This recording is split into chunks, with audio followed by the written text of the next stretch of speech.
Hey everyone, my name is Systemic, and I'm Artificially Intelligent Gamers. Tonight, Vaindock, AZBraindead, and myself finished recording episode 2 for our podcast, and in this one we cover space, physics, and politics in gaming. Let us know what you think of the content by leaving a like or a comment below. If you want to see more of our content, make sure you hit the subscribe button so you know when our videos drop. Thanks for watching, and we hope you enjoy the podcast. Actually, I did, yes. Not sure you did. I'm not a believer. Let me smell. Rude. Ugh. I think I smell a hint of lavender and boysenberry. More of a vanilla kind of guy. Mm. Are you a foam soap or a liquid soap, man? I just realized I was muted in in OBS. Don't avoid the question, son. What was the question? Are you a liquid soap or a foam guy? Lavender or vanilla? Lavender all the way. Oh, I knows it. Do you also burn sage in your house? No. Oh, well then why the lavender, man? What about incest? I mean, incense. Wow. My brain was like, don't say it, don't make the joke, don't do the thing, and I did it anyway. It's the spirit. I know, my brain. Damn you, brain. Anyway, don't burn this stuff in your house. It is toxic. That's good to know. To the demons, though, not to you. To the demons. Yeah. Well, unless you're getting rid of demons, yeah, it's fine to use. So, yeah. And you put lavender on your feet when you feel sick. Essential oils here. Brought to you by AZBraindead. Yeah, it was No. Is it Hard CBD oil or something like that? CBD oil? Oh, dude, let me tell you about that. Oh no. I'm kidding. I'm kidding. I don't mess with that. I can't. I'm in the army. I gotta present. Arms? You present arms? I meant represent? I heard I present. swear I've only had one beer. Only one? It's my last one, actually. I've decided to cut back significantly. Okay, that's fine. You don't need to. The Vane. Mm-hmm. What is in the hopper? Well, we can talk about space, certain aspects of space. The other one was traveling, places we either have visited or want to visit, and like reasons why. Those are our locations. And then other kind of more broad and random is more so like politics and games. Like why, like if we want them or not. Like, should games represent political views and agenda or not? Kind of stuff like that. And easy there, Tiger. I should just start writing these down. Holy shit. It's just a few things right now. We'll just kind of go over the main thing. With space would probably be the most broad topic. We might save that kind of for last, because I mean there's so much with it. We can talk about engineering, science, and stuff like that. Astrology. We could also no, you can't give me the best topic on the planet and then take it away like that. Well, no. If you want to go dive right into it, because one of the things I would love to talk about is see views on like, life outside our solar system, like, or just on other planets. Do you think aliens exist, or some type of life? It doesn't have to be like little alien, like little green man kind of guy. I actually read an article about not really pertaining exactly to aliens, but it was talking about how we intercepted some sort of radio signals from space. I'd have to try to find the article again so that way I could educate you guys properly on it. But it was super interesting, saying that like they tracked it to its like origin, like the galaxy it came from, something like 14,000 light years away. It was pretty crazy. What kind of course was this? Wait. From New Atlas, topic space. Astronomers pinpoint location of mysterious resident across the universe. Yes. June 27th, 2019. That was... Yeah, I saw it today on Facebook. I read it in class instead of doing what I probably should have been doing. Tisk. How dare you learn about the universe versus the medical? Trying to like speed skim this. Well, what was the like kind of like what did you hear about AZ? It was just from that article, the one that Nate just kind of briefed real quick. I mean, I could try to find it again and look it up. Let me see. What do you think? Do you I misunderstood. Maybe it's something I don't understand. More than likely, that's what it is, right? Like, there could be a freaking rock out there, man, that sends a signal somehow. You know what I mean? Like, or there's something out there transmitting a signal. I mean, I don't know. I'm kind of a how do I say this politically correctly? I'm kind of an idiot myself, you know. So I don't. Oof. I don't think you're an idiot. Sure, thanks. Appreciate it. Wow. I'm just kidding. I know you're being sincere. I appreciate that. I'm gonna ever give you, man. Hey, calm down. Taking my shit and go home. Fuck you. Well, ultimately, like, what do y'all believe? Do y'all believe there is aliens that may have been visited by something, or do you just believe that there's some life out there somewhere? Thank you for the resubscription for 2 months. Still evolving, You are or amazing. kind of like us, where we can't really space travel, but they're out there, or bacteria, whatever. Like, what do y'all feel, or is it just nothing? There has to be something out there. I mean, the universe is expanding every day. That's actually a good starting point. There's things. The universe is expanding every day. No, it's systemic. I didn't hear what he said. No, I'm sorry. I didn't mean to cut AZ off. I'm sorry. I'll hold my point until he's finished. Oh, go ahead then. Sorry. But no, I'm just, there's so much out there that we don't know. I mean, we've learned things every single day, and I'm not an astrologist and I don't study space, so I don't, necessarily know what all those things are. But it seems like all the time you're seeing new articles that come out about something they found, or they can now see this far into space. But we do know that the universe is expanding every day, and so there has to be something out there. Like, I mean, I grew up in a religious household, so I grew up in a very literal religious household. I don't want to say legalistic, but they took the translation or the text of the Bible literally. There was no interpretation of it. Mm-hmm. So, growing up, it was always, there's no aliens. We're the only, living being out there. But what's to say that God, or if you don't believe in God, then that's fine. But something else wasn't created out there, or just blown into existence, if that's what you believe in. There's too much out there. And have we not found planets super far away that could not potentially be habitable? I'm pretty sure I've read, maybe I have Interstellar in my mind, but I'm pretty sure we good movie.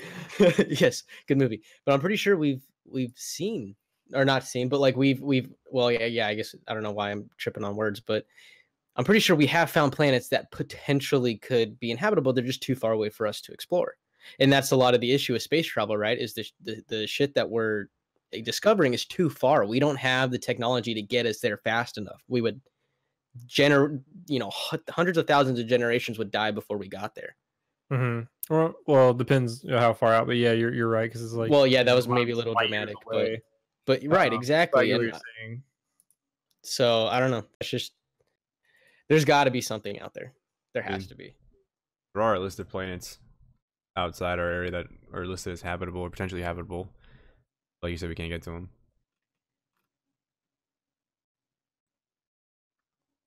And I'm just gonna, put a damper on things until we can find some type of faster than light travel or something.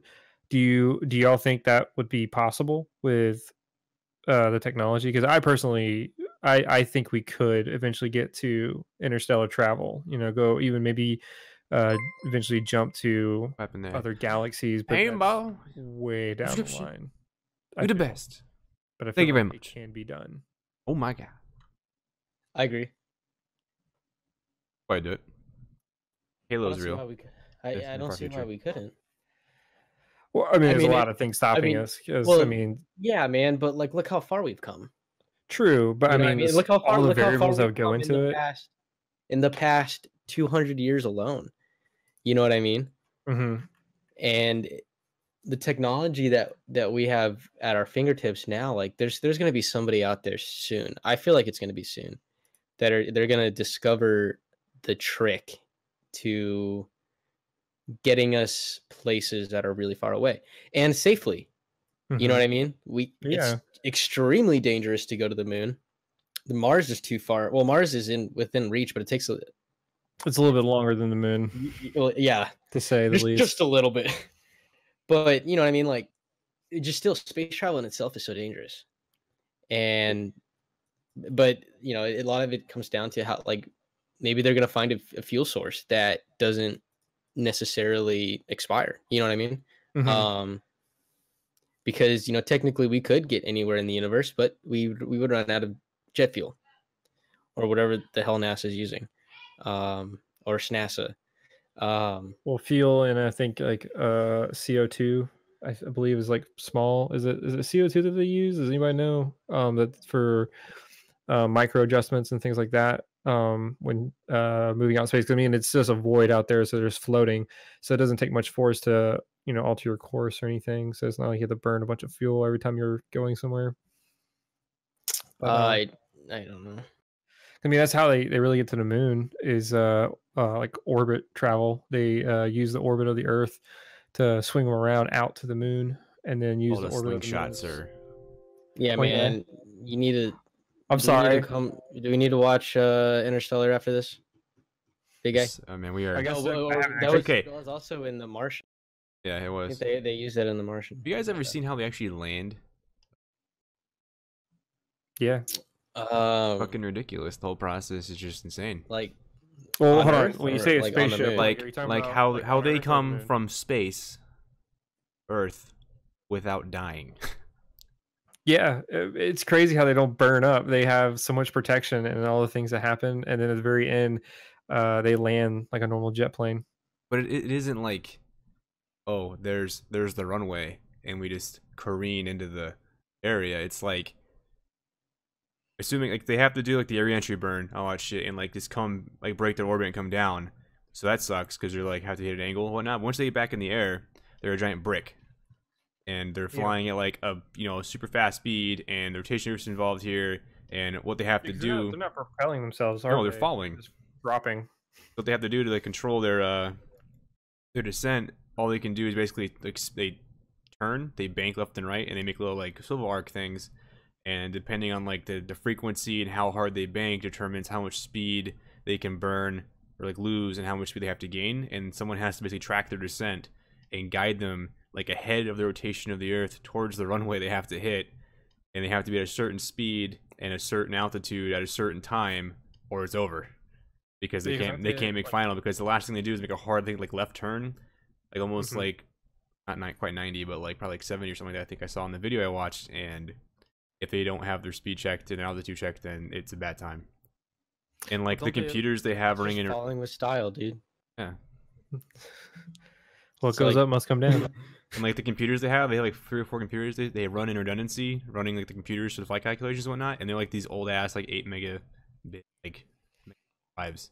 Well, from like the 70s. Exactly. I was just about to. Well, you know, it's just amazing to think that the phones we have today are more advanced in the space station and the spaceships that we sent up to the space. It works. It's all they need.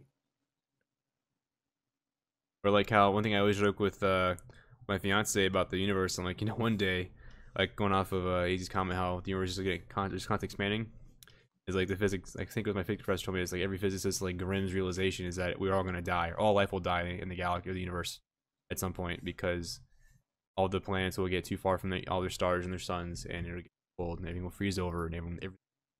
If the sun doesn't, Oh yeah, there's that too. If the sun implodes and has supernova, those systems will explode, and then whatever. But right, end of the day, it's gonna get so far, so cold.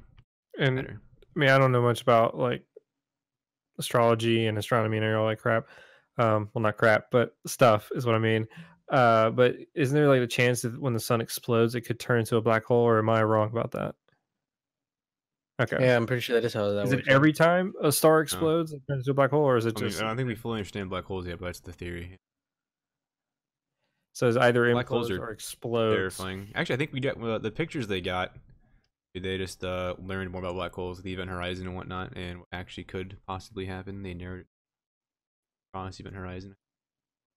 They're actually wormholes to another dimension. Like learning about those in class was terrifying because it just forces all the gravity in the world. Yeah, nothing I don't think can exist. No, exactly. It's like it's a exponentially decreasing space, so you never reach zero, but you're getting constantly smaller. Yeah, but it's the fact that it can suck in light that blows my mind. That's just That's how, an like, the important force of it. discovery. We can bend light. We can gravity. Interstellar, you know, all that shit. I haven't seen this movie. Then. You haven't seen Interstellar? No. Oh, Get the calm fuck down. out of here. Hold on. No, Whoa. leave. Don't chastise me. Oh my god. Go watch that right now. Yeah, I'm gonna stop. Sorry, Okay, guys. I'll stop Podcast is everything. over. Yeah, we're gonna take a little intermission. Vaindock has to go watch Couple Interstellar. It'll be hours. about God. 3 hour intermission. Look, it's fine. I'll watch it Oh. later. I think, guys, I saw a fun fact. So, AZ, you've seen it, right? Interstellar, of course. Yeah, a real intellectual here. So, on the water planet, it's not really a spoiler, but a fun fact. On the water planet, there's that ticking sound every second goes by, whatever, on the planet. I remember that little scene. The clock's like a huge deal.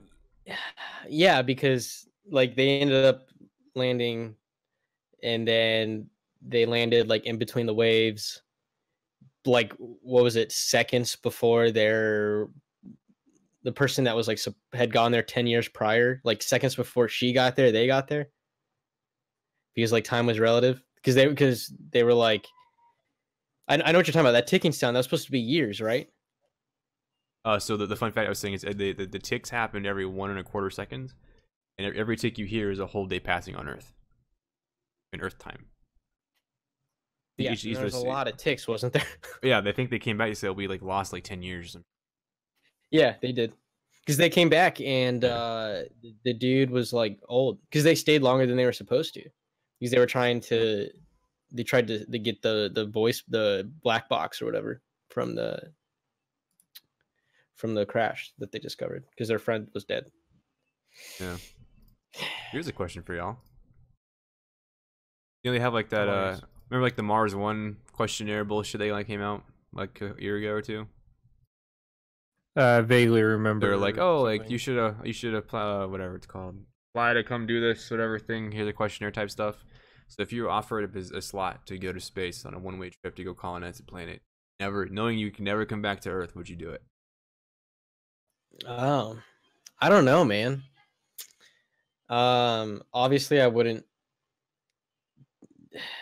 Like where I am in my life right now, like married with kids. Is that like you're talking about right now? Or can I give like if I was a single answer? Both. I'd say right now. Well, he's all hypothetical anyway, so. Or is yeah, it? I know. Oh no. Dun, dun. But No, yeah, I don't know, man. Like if I was single and extremely suicidal, and I didn't have much going for me, then maybe. But I would say right now, no. You know, part of me would say, well, if my family could go with me, why not? But I don't want to put my kids in that sort of danger. So I don't think I could be the first wave. I can tell you that much. Space Force? Space Force. I don't think I could. I don't think I could be the first wave, man.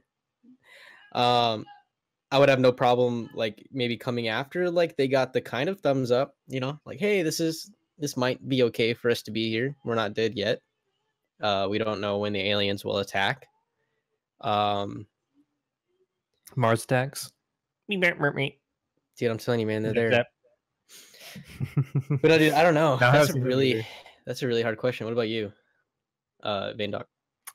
Well, right now, no, because video games and life I enjoy.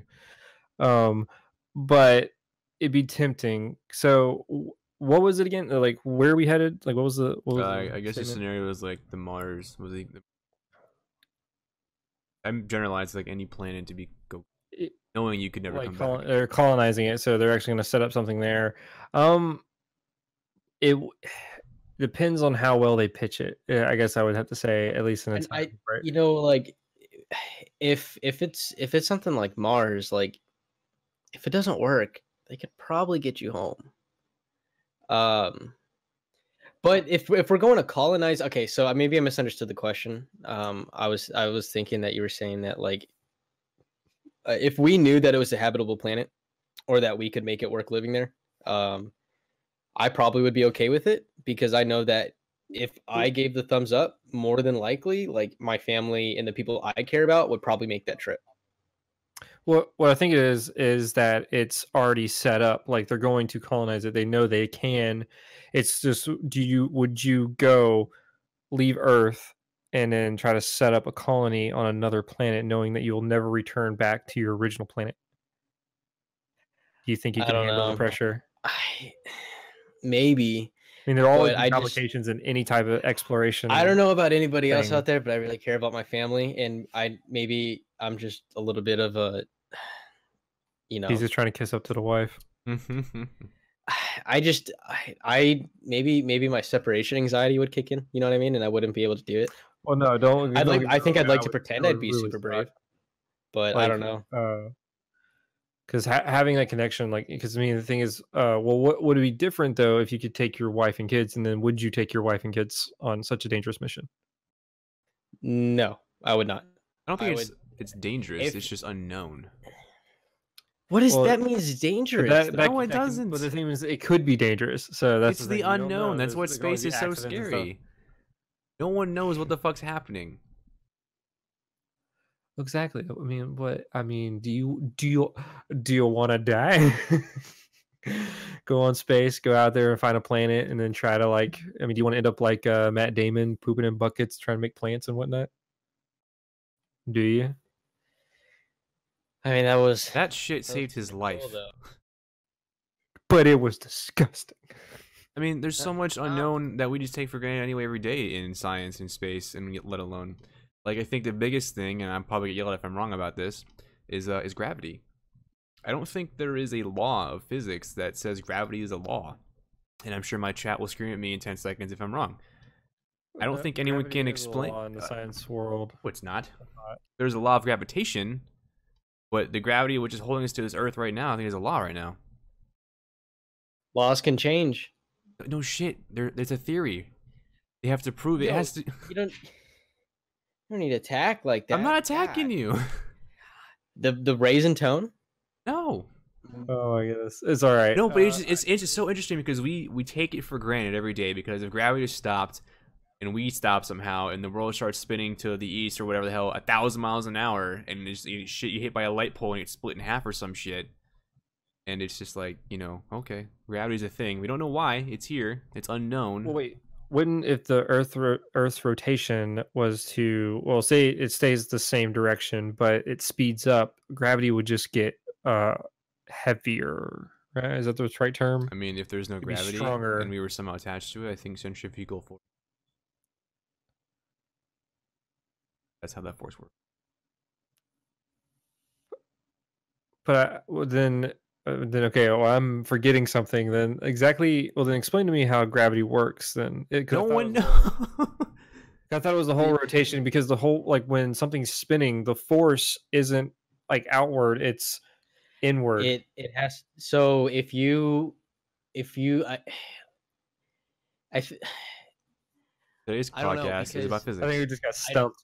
the Earth doesn't spin fast enough. All right, look, I'm pulling up a vector chart of a centrifugal force diagram, and I'm gonna explain to you how this fucking works. Because the only time I've ever experienced gravity from spinning is like the ride at the fair, whatever that's called. Say that again. What? The only like gravity. Never mind.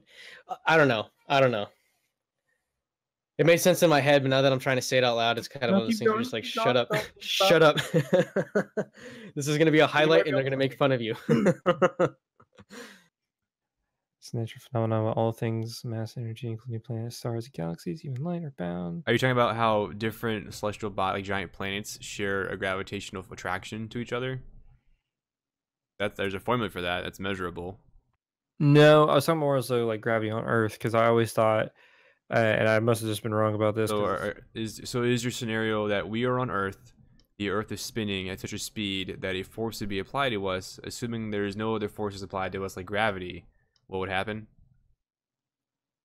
Well, yeah, like when if the Earth say So if we look at like, uh-huh. well, first off, we might, because if the Earth was to accelerate, then I think your centrifugal force thing would come into play, and we might get lifted off the planet or thrown off the planet in some The way. atmosphere But would hold us down, no? But Like we wouldn't be able to make that's it why through you have the to name your atmosphere. variables. That's why I say there's no other forces involved except like some friction holding us to Earth, and whatever forces at play would react to them, and it's sped up. Yeah, I'm saying we would, but I don't understand what you're So saying about. does our atmosphere play a role in gravity then? well, I'm saying like what would cause our planet's gravity to increase if it could? Any ideas? I don't think we wanted to. I think it's a perfect balance. No, I'm not saying we want to increase it. No, I'm saying like what if there's a scenario, say we like some giant meteor or an asteroid comes flying by our planet and speeds and like somehow sorry, connects with the orbit of our planet, causing it to spin faster, but in the same direction. Something causes it to spin faster. Wouldn't that, for a moment, after the acceleration slows down and it keeps a constant force, but it's going faster than what it was previously, wouldn't that increase our gravitational pull on Earth? What? Okay, now you repeat that again? No, but slower. But way I think I slower. got a little.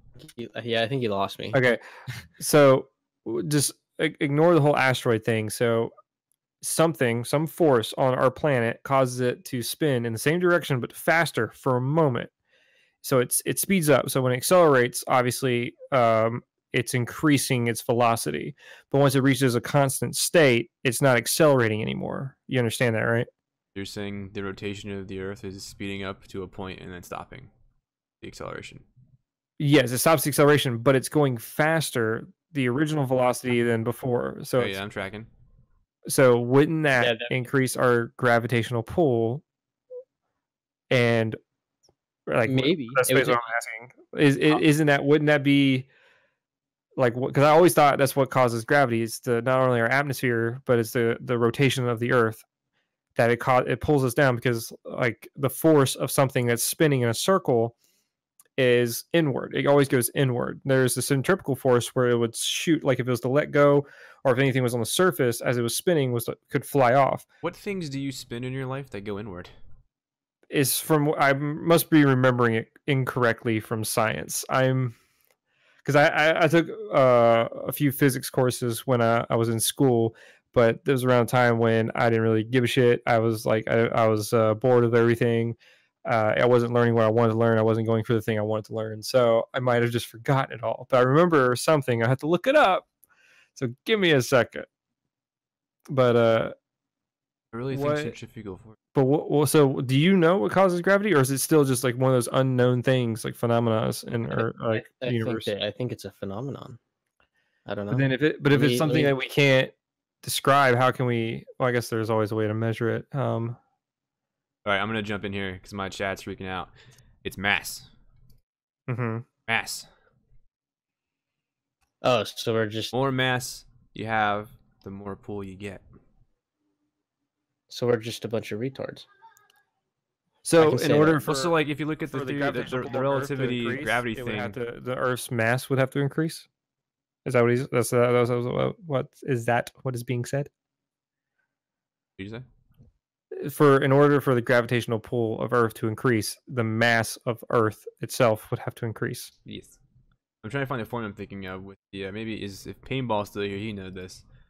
But with the I'm gonna look up some. Am I gonna get yelled at if I say a quote from Google or from Wikipedia via Google? No, there's no stupid answers, stupid questions, or anything so here. The first thing judgment that pops up when I Google, do we know what causes gravity?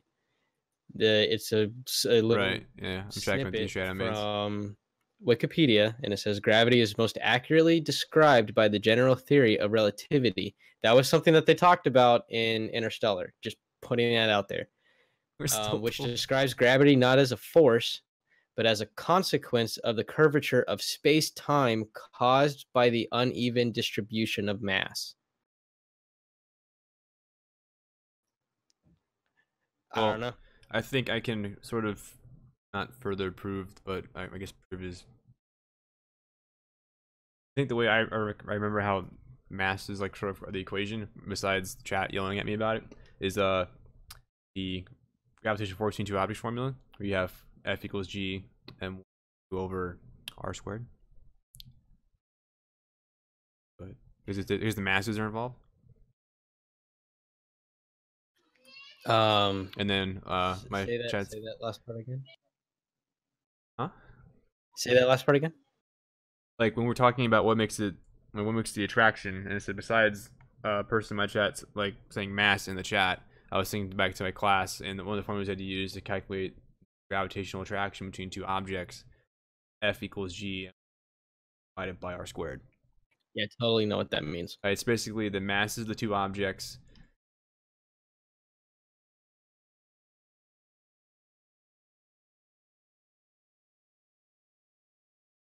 The distance, the gravitational coefficient, and fuck. So r is the distance between two objects. Use gravitational constant. Plug these variables in, you get an answer, and it says, okay, between these two objects, there's this attraction. So chat continue to say, if you have a bunch of balls and there's a bigger, heavier ball, all the balls will. This is what we like, man. But I like this shit. yes, Space. They said space, and I ran with it. What I was mistaking, the force of the acceleration is inward for a circular motion, and that's what I was getting wrong. But the thing is, no, that's a constant. So because gravity's a constant. Good lord. Going back to my days in physics class. I'm enjoying the hell out of this. Like this, I'm on some. Well, I love this stuff. I hate myself for forgetting a lot of stuff. Go ahead. I'm on some like weird page. It's math.ucr.edu. So if it says .edu, it means it's educational, right? So that's good. Sure. But it's just I can't even I haven't really even been able to get through the first paragraph. It starts talking about dimensions. Like I think it's going a little too far. Oh, we can get into that. And it says like you can argue that. So there's a question, right? And it says, can you feel gravity? And then it starts off with you can argue that we do not. What happens is that as you pass through time, the distortion of space-time caused by the presence of Earth accelerates your body towards the center of the Earth.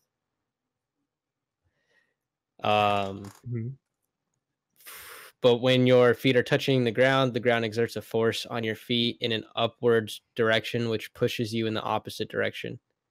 And that's what causes neutral. That's why you don't keep going into the Earth. In other words, standing on it. You are being accelerated upwards with respect to space-time by the force of the ground acting on your feet.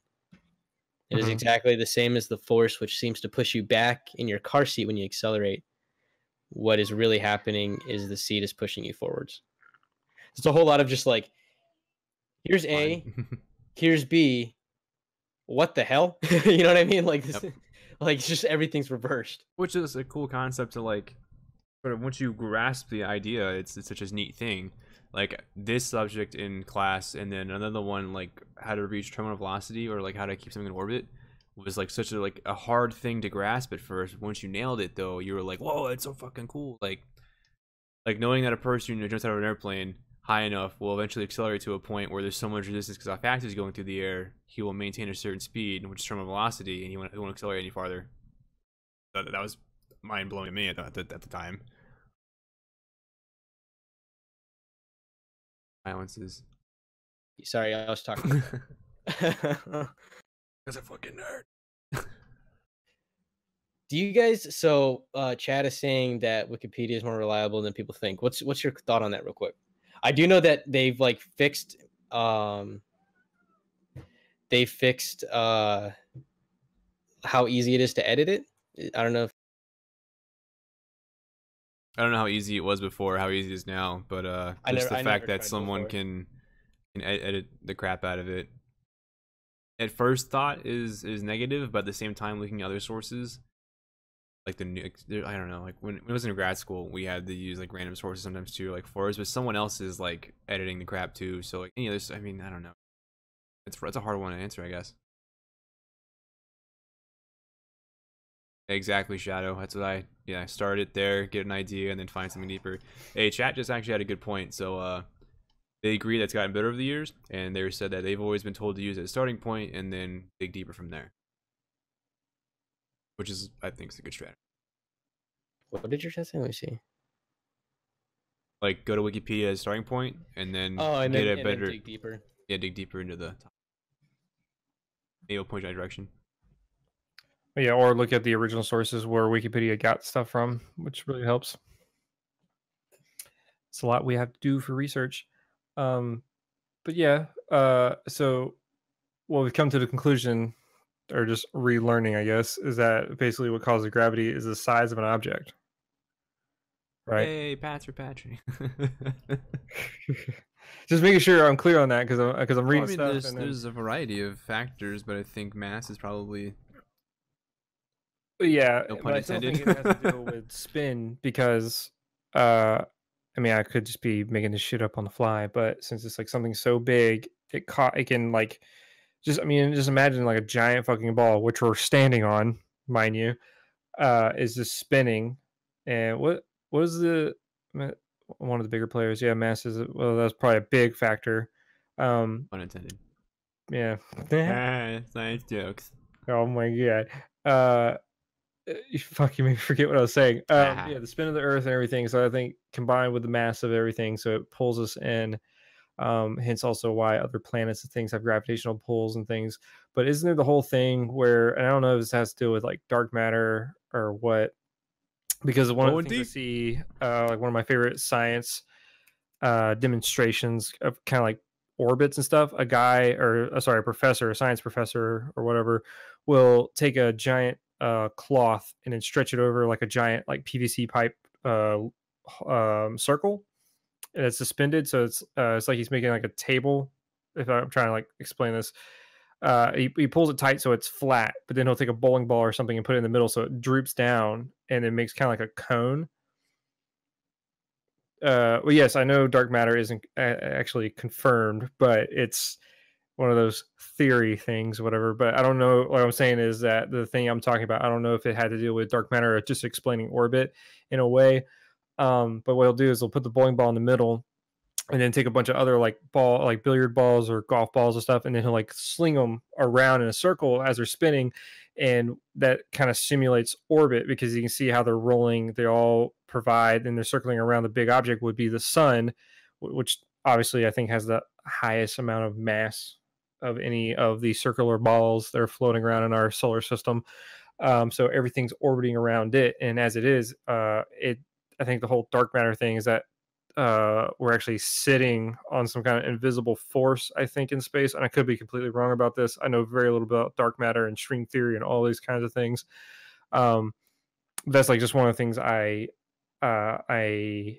know seeing those things, and I was just not sure what that implied. But yes, bigger object is heavier. Yes, obviously. So I thought that it was the gravity demonstration. Yeah, because that's what I thought. But I've also heard other scientists talk about dark matter in that sense of it kind of being like that, like we're all like this giant tapestry kind of thing. And once again, I could be wrong about that because a lot of stuff I hadn't seen in years. So what were you saying, AZ? So my chat saying, or one person from my chat was saying that it has been confirmed that dark matter exists. I don't know where we could find that sort of. Oh, we're gonna look it up right now. News, if that was true. I don't know. I don't know much about dark matter. I think all I know is like the little bit I've seen from movies.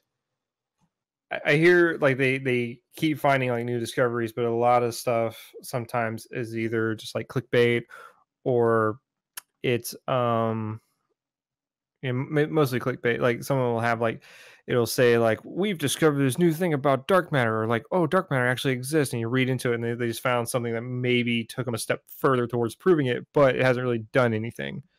It's still up in the air, just like string theory. It's still all just theory. But so you keep saying string theory, Vane. Why don't you tell us what string theory? Everything in life is made up of strings. Is that like the kind of simplest way to explain it? or am I completely wrong? I don't know, dude. I'm so lost. Because I know very little about string theory, because I think the first time I actually heard about it is when two places. One, physics class, because my professor was pretty cool and would talk about all kinds of stuff that would go right over my head. The other thing was Big Bang Theory, which I know stereotypical, but it was a good show for a while. So there is a theory framework which to point like particles and particle physics are replaced by one-dimensional objects called strings. It describes how these strings propagate through space and interact with each other. Wikipedia. So I mean, it does involve like string, but not like what was have y'all ever seen the I'm gonna sound like such a weeaboo right now, but the anime Kill la Kill? Anybody? Am I alone? No. Say that again. Have you seen the anime Kill la Kill? No, I don't watch anime. Oh well, yeah. Sorry, I'm. Never mind. I'm gonna bring it up. But anyway, yeah, string theory. I don't really know much. Does anybody know much about it? No. Anybody? Okay. No, not at all. Does it involve strings in our universe in some way? The is that talking about dimensions? Yeah, I was gonna point like I thought so. Chat's saying that string theory has to do with time. They're asking. Oh, they're asking. I don't know. You got a little choke. No, and I'm not thinking literal strings. I'm making a joke because but nobody knows what I'm talking about because they've never seen the freaking anime I was referencing, because it involved life fibers where this alien being came, and it was like found us as cavemen and made us wear clothes because it feeds off our life force, and they call them life fibers. They make these weird clothes that turn you into some kind of fighting machine or enhance your capabilities, but not getting into it. So don't worry about it.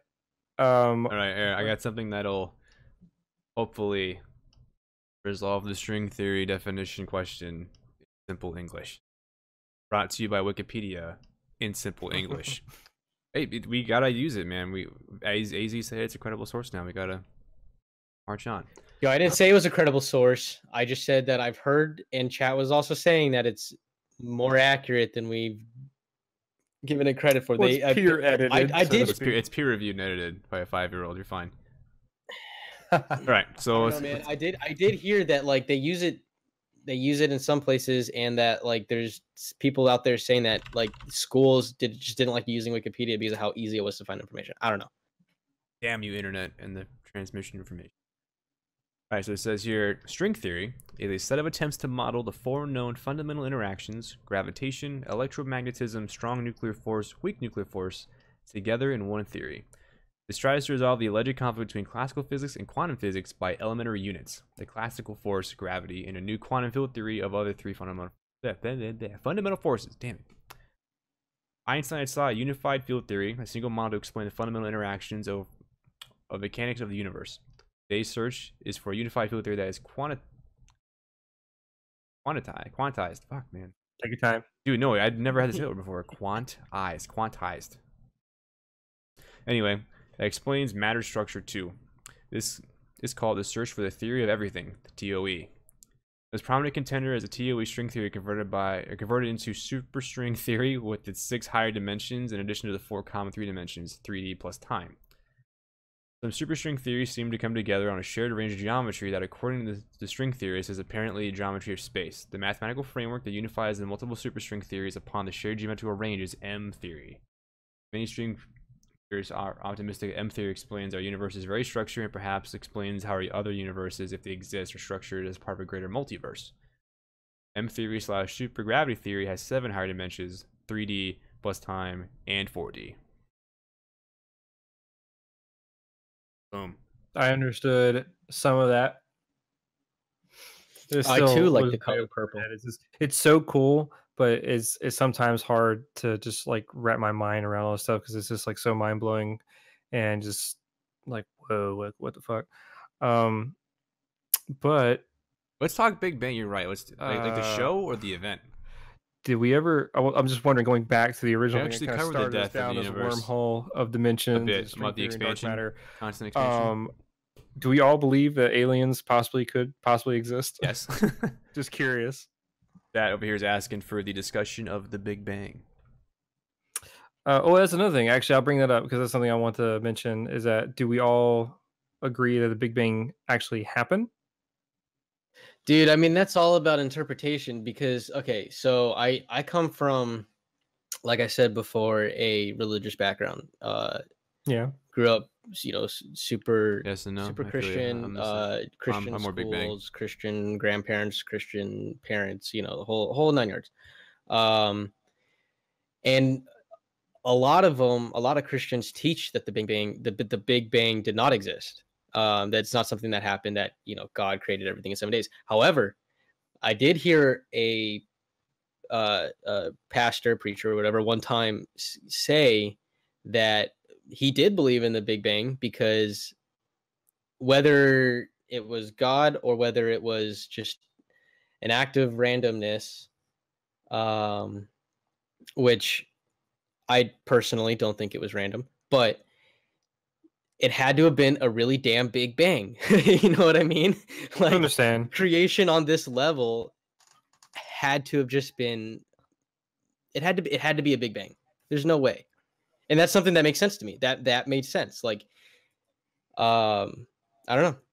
That's kind of my standpoint. I believe in it to a standpoint, but I believe that there was Well, yeah, a because greater of, force that created the Big Bang. But yeah, yeah, because why of couldn't there be a gravity, Big Bang? you believe in it in a certain way, which Exactly. is understandable. Me personally, I believe fully towards the Big Bang. I'm still skeptical because like I haven't, dug deep enough to look in the ins and outs and stuff, but I know there's evidence of it and stuff, and they're just, my whole thing is like there's no smoke without fire. So if there's evidence of this thing happening, there must be something to it, right? So and then I've even heard like scientists joke about it, like these people not believing in the Big Bang, even though you can fucking see it, as they put it, Mhm. and stuff like that. So I'm a big Yeah. firm believer. Ooh, I never. I Yeah. should look at the history of the universe, I guess, video on YouTube one day, because it's fucking hilarious. It goes to the Big Bang. I don't know if it's correct Is it or a not. serious thing, or is it like one of those joke things where it's like this? Okay, here I go. It's not that one, but it's a bit of both. It's like a funny interact. I think it's someone had to do a project on it, and then they had, I don't know, but I think it's hilarious. I love how I looked that up. History of the universe is what it's called, right? History of the entire world, I guess. Oh, is that literally the entire title? Yeah, that's what it's called. Okay, It's like there's one part where it's like the dinosaurs are there, and the dinosaurs are. The fuck? How did this I think I happen? actually know what you're talking about. Yeah, And then it goes through like all like the human Yeah. history and shit, and then like China broke again. Like news report, Mhm. China's back again. News report, China broke again. Like what the fuck, China? Oh yeah, the chat is like the quote. You can make religion out of that. You believe in this? Make religion out of that. Yeah, but I definitely Man, believe such a good video. to a point, because like I still believe in I definitely believe in evolution and stuff like that.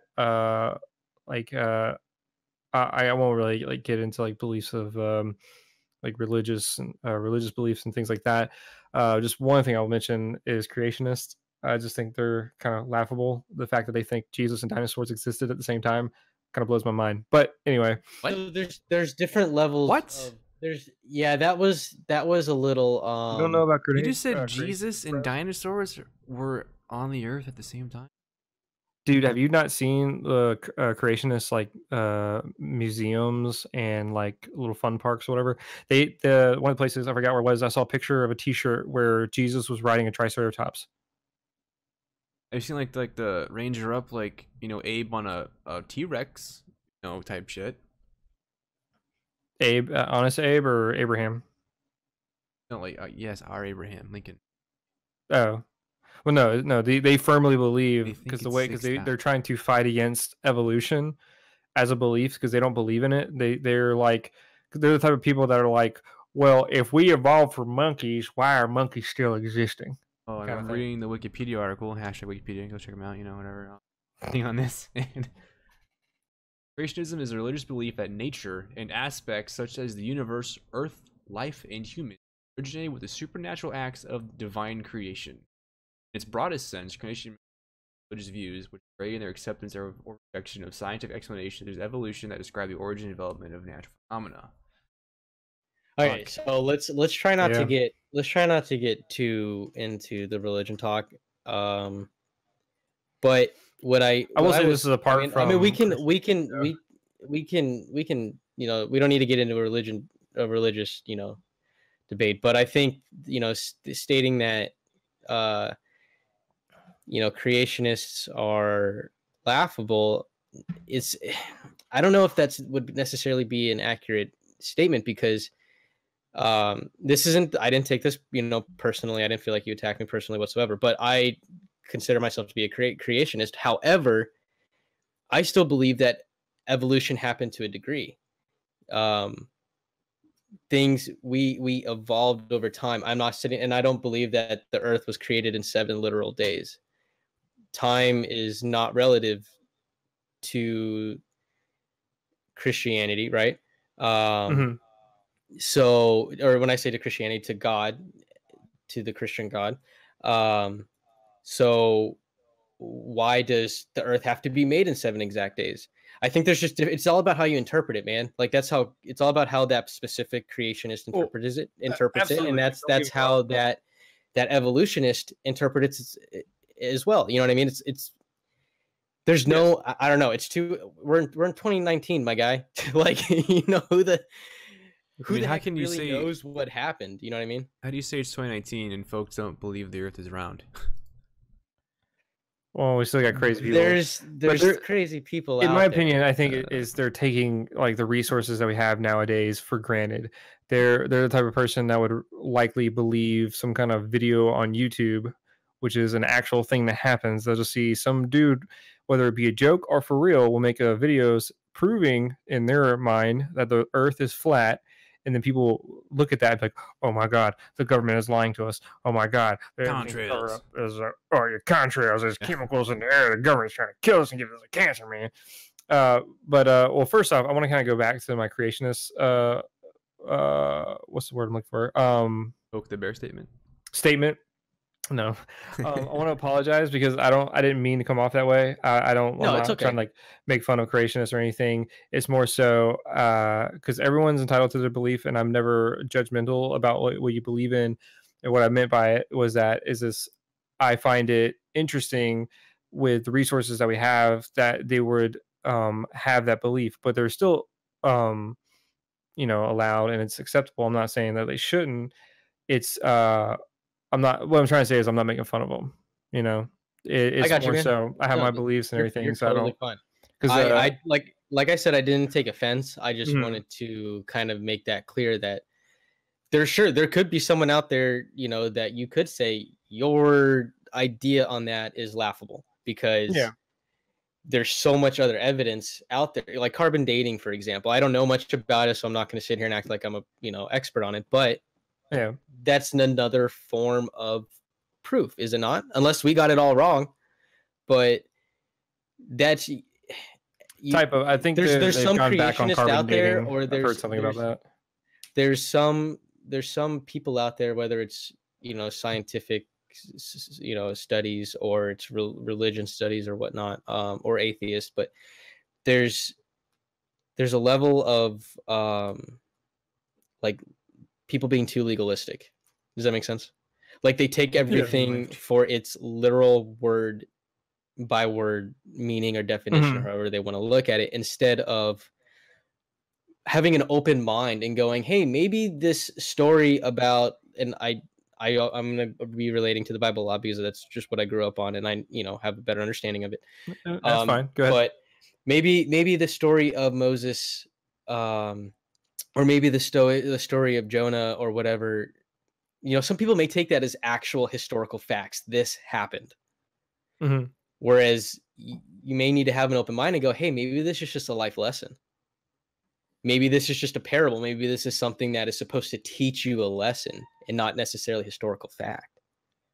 Does that make sense? But yeah, it does. And because, kind of pulling away from religion, because I didn't want us to get into a discussion about it, because Yeah, that's fine. We can just back away from that. But one thing I'll say about interpretation is that that's something. Another thing that kind of blows my mind is that and I don't think people like or the majority of people realize just how much our interpretation, like each person's interpretation, is always different. They might be able to like get together, and the majority of group can agree on one thing, but everything you listen to, I don't listen to it the same way you do. Everything you hear or see or read, you interpret it your way and how you grew up, everything, because you are a product of your surroundings and everything like that. So everything that you're doing up to this point, so tell me, is based off experience and just things you've learned throughout your life, and then that will imply into how you read, see, smell, touch, taste. Everything in the world is your interpretation of the way I would interpret. Like, because like just like something simple as well, heck, the big controversy like pineapples on pizza. Some people like it, some people don't, but it's all up to interpretation. Whether your taste buds are adapted to the point where that is actually a tasty combination. That to me is just, like I said, mind blowing, because literally anything you see, read, do, can always be interpreted different by somebody else. And it's just crazy to me. Going with that, I think we can actually sort of have a good topic change here and going towards the flat Earth thing. I guess one interesting article I read, I want to say a couple ago. It's about Neil deGrasse Tyson weighing in on the flat earther thing. Mm-hmm. And I'm not trying to be offensive. I disagree with flat earther theory. The Earth is round. But he was saying that it's a good thing, I think, in the sense that people are starting to question norms and what they're taught, because so much of like what we were taught in school might have changed. Like Pluto, for example, was a thing. But it's still like it's good that they're asking questions. They're asking why, like, why is this a thing, and they're trying to, I guess, go on their own sort of adventure to understand something besides what they just, like, someone just tells you, hey, this is a thing.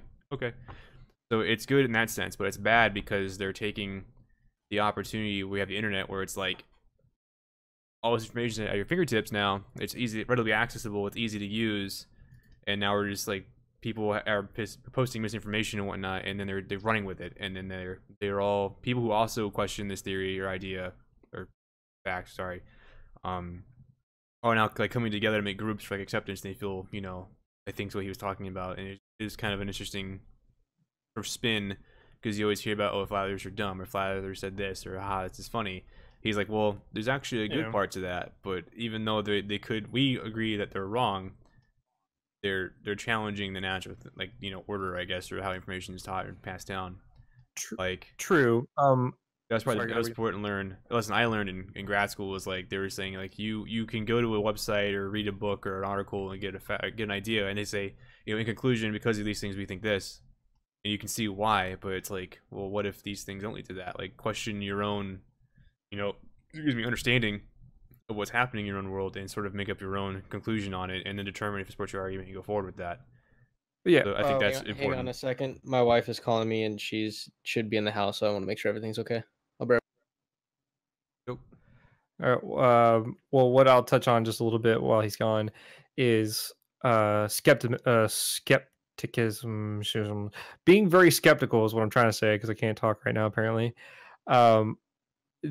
To a point, don't be so skeptical to where anything you see you question, to a point to where you're always like, what is it? There's this one famous bit.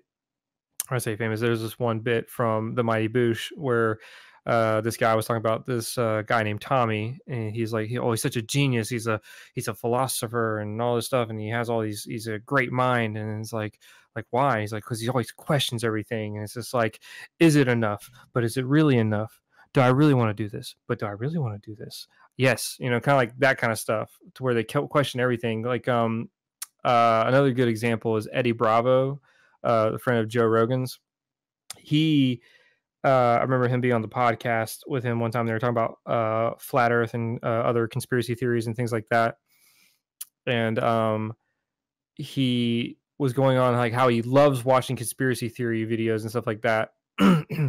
Yeah, I would agree. Eddie Bravo is amazing, but when he was doing this one bit, I got a little irritated because I do find it concerning when some people are like this. But what he'll do is like he was believing into a little bit of the flat Earth kind of thing and whatnot, but he would never like fully say like I am a flat earther. He's like I believe that it could be a possibility, but I'm not. I wouldn't consider myself like a flat earther. But what he's talking about, he's like watching these videos, and then Joe Rogan was trying to like show him like, well, we have picture proof and things like this of the Earth being round and all this stuff. And he's like, but how do you know that's not photoshopped? And he's like, what are you talking about? This was taken by NASA. And he's like, well, don't you know NASA's like run by the government, and the government's just a huge conspiracy? And it's just like, what? It's like anything you throw at him, like, well, we have videos proving how the Earth is round. It's like, but is it doctored? You know, how do we know that these people aren't like either believing something that the government did as a conspiracy, or that they are a conspiracy themselves trying to promote lies for whatever reason? That's where the line gets a little hazy. And then like you should never be so skeptical you get to that point where you don't believe anything. You know what I mean? I'm back. There Hello. was a snake that was actually pretty freaking big. Did you handle it like a man? Yes. Yes, I did.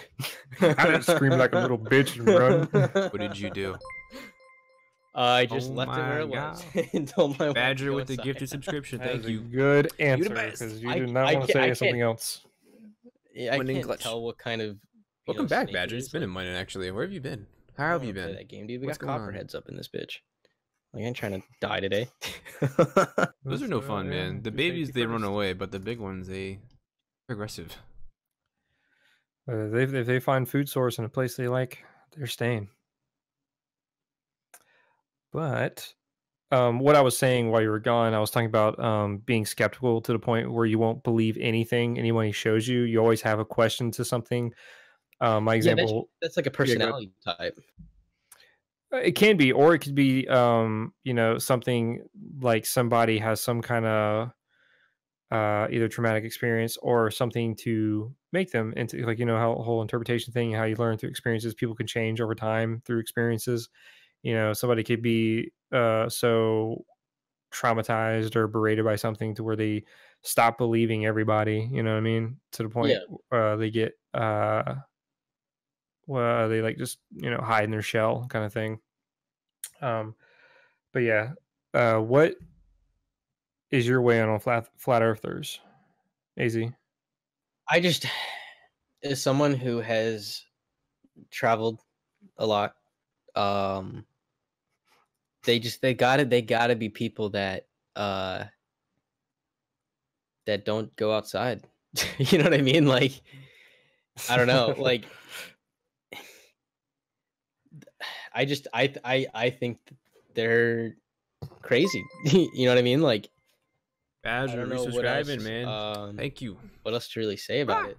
I 100% believe that the Earth is round. I mean, for would they don't believe that we've taken pictures of it from space? You know what I mean? That's actually one of the things I was talking about, because some of them don't. Because they're in the group, they get so defensive and they get so wrapped around this weird web of conspiracy theories to where you can show them an actual picture made by NASA, taken by NASA, and they're like, well, that must be photoshopped. Or they'll say like, oh, that came from NASA. That's a government run facility. So obviously this is doctored. This is fake, because the government is a giant conspiracy. You know, it's always a cover up to them. Everything's a cover up. Dude, if they want to believe that, then so be it. Does it affect me? No. You know what I mean? Like, But true. That's not, you know, like, just wondering, like, just, I mean, you believe the Earth is round? You're asking me that? Yeah. Don't be so skeptical, dude. Huh? I don't have to what? I was telling Vane was questioning you, and I. Oh no, yeah, no, I believe That's the not Earth being is round. skeptical. That's not a that doesn't even have to really be a question for me. I mean, I'm Well, sure. no, I just wanted you to say it. It's You know sad what I mean? it does. Kind of like, It's sad that that is a question that you can ask someone now, because oh yeah, my favorite video is kind of a joke about flat earthers. Is, I forget the guy's name. He's this weird like social media phenomenon kind of guy, but he's like some kind of gangster dude like in the middle of Brooklyn or whatever, and he goes outside. He's recording himself with his phone. He takes a little ball, and he's like, well, if the Earth is round, and he sets the ball on the ground and it doesn't move, he's like, well, how come it doesn't roll nowhere? It's like, really? that's proving your theory. How it works. Yeah. Oh man. I mean, actually, you've seen there's videos they ask them to get more in depth, and like I think the Earth is a plate, and like that's why the water won't go away, it won't fall off because there's ridges and like it's all ice crap stuff. Oh yeah, and, like, it's an ice wall. That's why the water doesn't go away. Like otherwise, the water. Like, So where's the damn wall? yeah, no, It's- like people literally can take a boat around the world around it. They can start in one spot, keep going east, and then back in the same spot. How's that possible? Well, because it's a circle to them, and it's not a because well, it's technically it the would be a ocean circle, currents against the wall push you back and around the way Oh you came. Jesus! Oh my have God! You you make also like a little plate. You're not really going anywhere. Travel is a lie. and not to mention that the sun and moon both revolve around the plate of the Earth. Which are also spheres, by the way. Just noting that Yeah, I never thought about that. the Earth is square or flat or whatever, plate, whatever. But another thing I've heard is that not only do we have like the ice walls, there are people some out there that say there aren't ice walls. Instead, it's they're like mountain ranges or whatever. But there's actually land beyond that hasn't been inhabited, and the government is keeping it secret from us because reasons. They must have watched Journey to the Center of the Earth and took that bitch seriously. Like I don't know what. So where are those mountains? Where is that? If they believe it's there, how come we haven't found it? Well, my You know what I'm question is- saying? my Classified. question is, Classified? Yeah, dude. Government's Yeah, covering it up. Get out of here. That's what I'm saying. But my thing is, if the government is keeping that, one, it can't just be our government keeping all the secrets from our society. Every other government in the world would have to be, agreeing to this. yeah, it's the United Earth Conglomerate, man. You know about that? They exist. Was it reptilians? Oh, they're among us. Careful, guys. Watch out who's a lizard man and who's not. Take your side now. But I'm all about the loser, man. yeah, go lizardman. Anyway, just like if that is like real, if that was a real thing to where the government was keeping secret land masses on the outside rim of some place and that the earth was actually flat, what would be the benefit to that? Like seriously, what are they hiding? What's so great about these lands out there? It's just that doesn't make any sense to me. And so going back to the whole thing where I think mostly these groups are made or I guess held together strongly is because people, the type of people who are in it just want to be, a part of something, I think the majority of them kind of don't maybe firmly believe in it. They just like being a part of something, kind of just like, people who see UFOs and stuff like that, even though I would say I believe in aliens, but not like little green Well, men that- kind of guys that are coming here and abducting us and taking our cow and people and shoving things in our rectum and whatnot. But, life outside of Earth, either in bacteria form, primitive states, such as like, the beginning stages of our Earth, where everything started kind of in the water and then progressed from there. But I don't understand flat earthers sometimes. I mean, they How they- calculated it back in the day with trying to find the guy's name. I'm about to butcher it, actually. Eratosthenes. He did the he knew like the in Egypt, Alexandria, like he knew. Galileo? No, this guy calculated. Galileo. The guy calculated the Earth's circumference without leaving Alexandria. He knew a local new time on summer solstice in Syene, or modern Aswan, Egypt. Yeah. Sun directly overhead was at latitude 24 degrees, or north. You got trouble with Cancer, and he basically was able to use these 2 points and look at the shadows on a stick, and he's like, "Oh, these are different angles. Earth is round." Like drop Drop the book. mic. I'll say drop sun stick and be like, Earth round out. Bye. I think they're just people that the want to be sun stick. different, man. Is what it really just comes down to. You know Didn't what I some mean? dude try to launch a rocket to like prove the Earth was flat? I mean, I'm gonna go up take my own pictures. no. There was a guy that was, and he failed, by the way. Big surprise. But he made a homemade rocket ship, and I use ship loosely. But basically, he made some kind of tin can thing that he would fit himself to with a bunch of explosives in the back of it. Rocket. Which is a rocket, but I mean, if anything, it was more like a firecracker. Rocket. Anyway, he was gonna shoot himself up into the sky, trying to see the circumference of the Earth or whatever to prove that it was flat. But I don't even know how far he made it. He didn't make it. He didn't make it high up, but he made it far out and nearly killed himself when he landed because he crashed. Far out, dude. Yeah, I know. But dad jokes come already. Mr. Dad Man, you had the dad bod going. You proud to be a dad bod man? No, maybe. I'm actively working on my dad bod. Actively working. I almost said dead bod for a second. Yeah, my wife's like, "You're fat." I'm like, "No, I'm not. You're fat. Shut up. I'm just working on my dad gut. All right, go away." I am still surprised this man did not kill himself. To be honest, it was crazy. Oof. There's speaking of like the whole gravity talk earlier, there was another one I saw a video I think Vice did about flat earthers, and one of the things was the guy was he's talking about gravity and he was just like, well, my feet are firmly planted on the ground. How can you explain that? They're basically like, gravity doesn't exist, and he's like, yep, my feet are just flat on the ground. I ain't going nowhere. Do you see me floating off into space? And it's like, wow, explains so much. Here's a question. So in movies, you can see that astronauts in space can turn on gravity, right? Like in movies, can they do that in real life? No, we haven't developed the technology. Remember The Martian? You saw that, right? Yeah. So on their little like ship with all the compartments, it has a rotation going. Yeah. So that they're using centrifugal force to create a sense of gravity in there, a little lower than normal. But no, you can't. Okay. Yeah. Well, the thing like earlier. Well, yeah, that's what I meant. Like they can't. They would have to. In order to do it, at least in my mind, they would have to get some kind of generator that can generate so much mass in a tiny area so that it would create false gravity on the space station or wherever they're at. But I mean, that might be impossible to just because I don't think there's any possible way to just build mass in, like a tons and tons of mass in one tiny little area. Black hole generator. Actually, but man, that'd be dangerous. Just imagine like a leak on that thing. That's my first guess. Like, Bob, no! You got to struck through like a pinhole through a door. Like, oh no, dude. So did you all hear about when the ISS got struck by a small, tiny speck of space debris?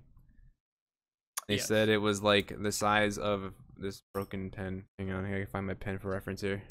Yeah, it's a tiny hole. No, it didn't breach, but like it got hit. It was going so fast it gouged out like a 2-inch thing out of the window.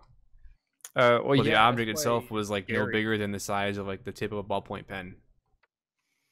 Yeah, and like stuff like that you can't see because I mean like stuff that's in like either orbit or just has some kind of gravity. I mean that's like asteroids and stuff when they're flying by so fucking fast. And just like you said, imagine something that tiny. Like just imagine if there was some guy out there was spacewalking, fixing something on the outside.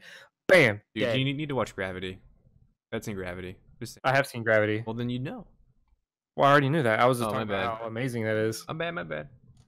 Yeah, because another thing is like if it did breach a hole, just like the whole black hole generator, which I don't know exactly how bad of a force it would be, but I would imagine it would, like if something was to penetrate it, because the reference I'm making here is from I think Alien 4, and there's probably other movies that have it, but like there's like a tiny crack made in a window, and everything's just being sucked out of this tiny hole. But I would imagine the pressure of that would just rip. You just keep ripping the stuff off, and it wouldn't just maintain the tiny hole. But still, that'd be scary. Just thinking about that, just being up there in space. Yeah, that's why space absolutely terrifies me. I don't think I could ever handle being a astronaut on any level. Like favorite video from NASA though was the guy with the SD card and his failure on his GoPro. He had to like radio back. Light on this thing. Let's ask our engineers. Is there an SD card? No, there's not one in there. Oh, okay. Well, it's not gonna work then.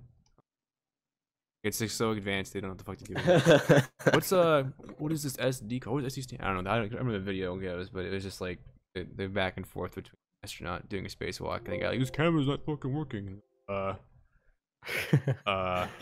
There's no card, dude. Giant piece of metal into space, but they don't know how to work a camera. What's I'm saying? Like those computers, the 4 or whatever computers they have on there, like the flight thing is like there's 8 megabyte space on those things to do the calculations. Like the SD card is more advanced. The GoPro itself is more advanced part than that whole vessel is. It kind of makes you wonder. I wonder if they are sticking that whole thing, like if it ain't broke, why fix it kind of thing, why they haven't updated their computers, or like would they probably have to redo everything.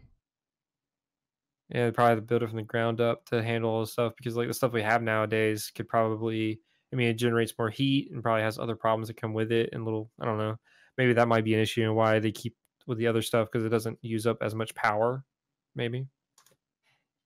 That could be a thing. So they can save on battery life and whatnot.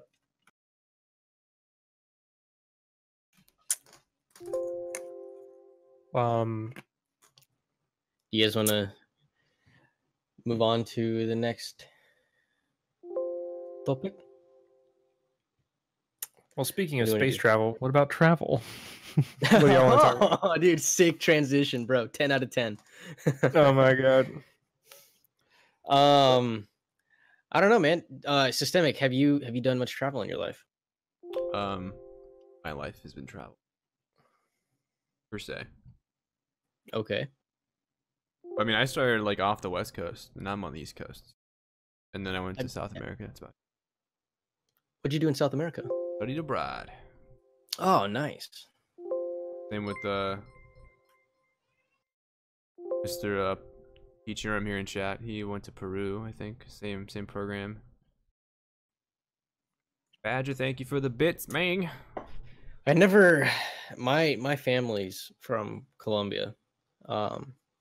Never did get to visit. We wanted to take a trip a couple of years ago, but it fell through. Part of it was my enlisting. God damn it. But we did get to do a lot of travel growing up. How did you get to the East Coast all the way from the West Coast?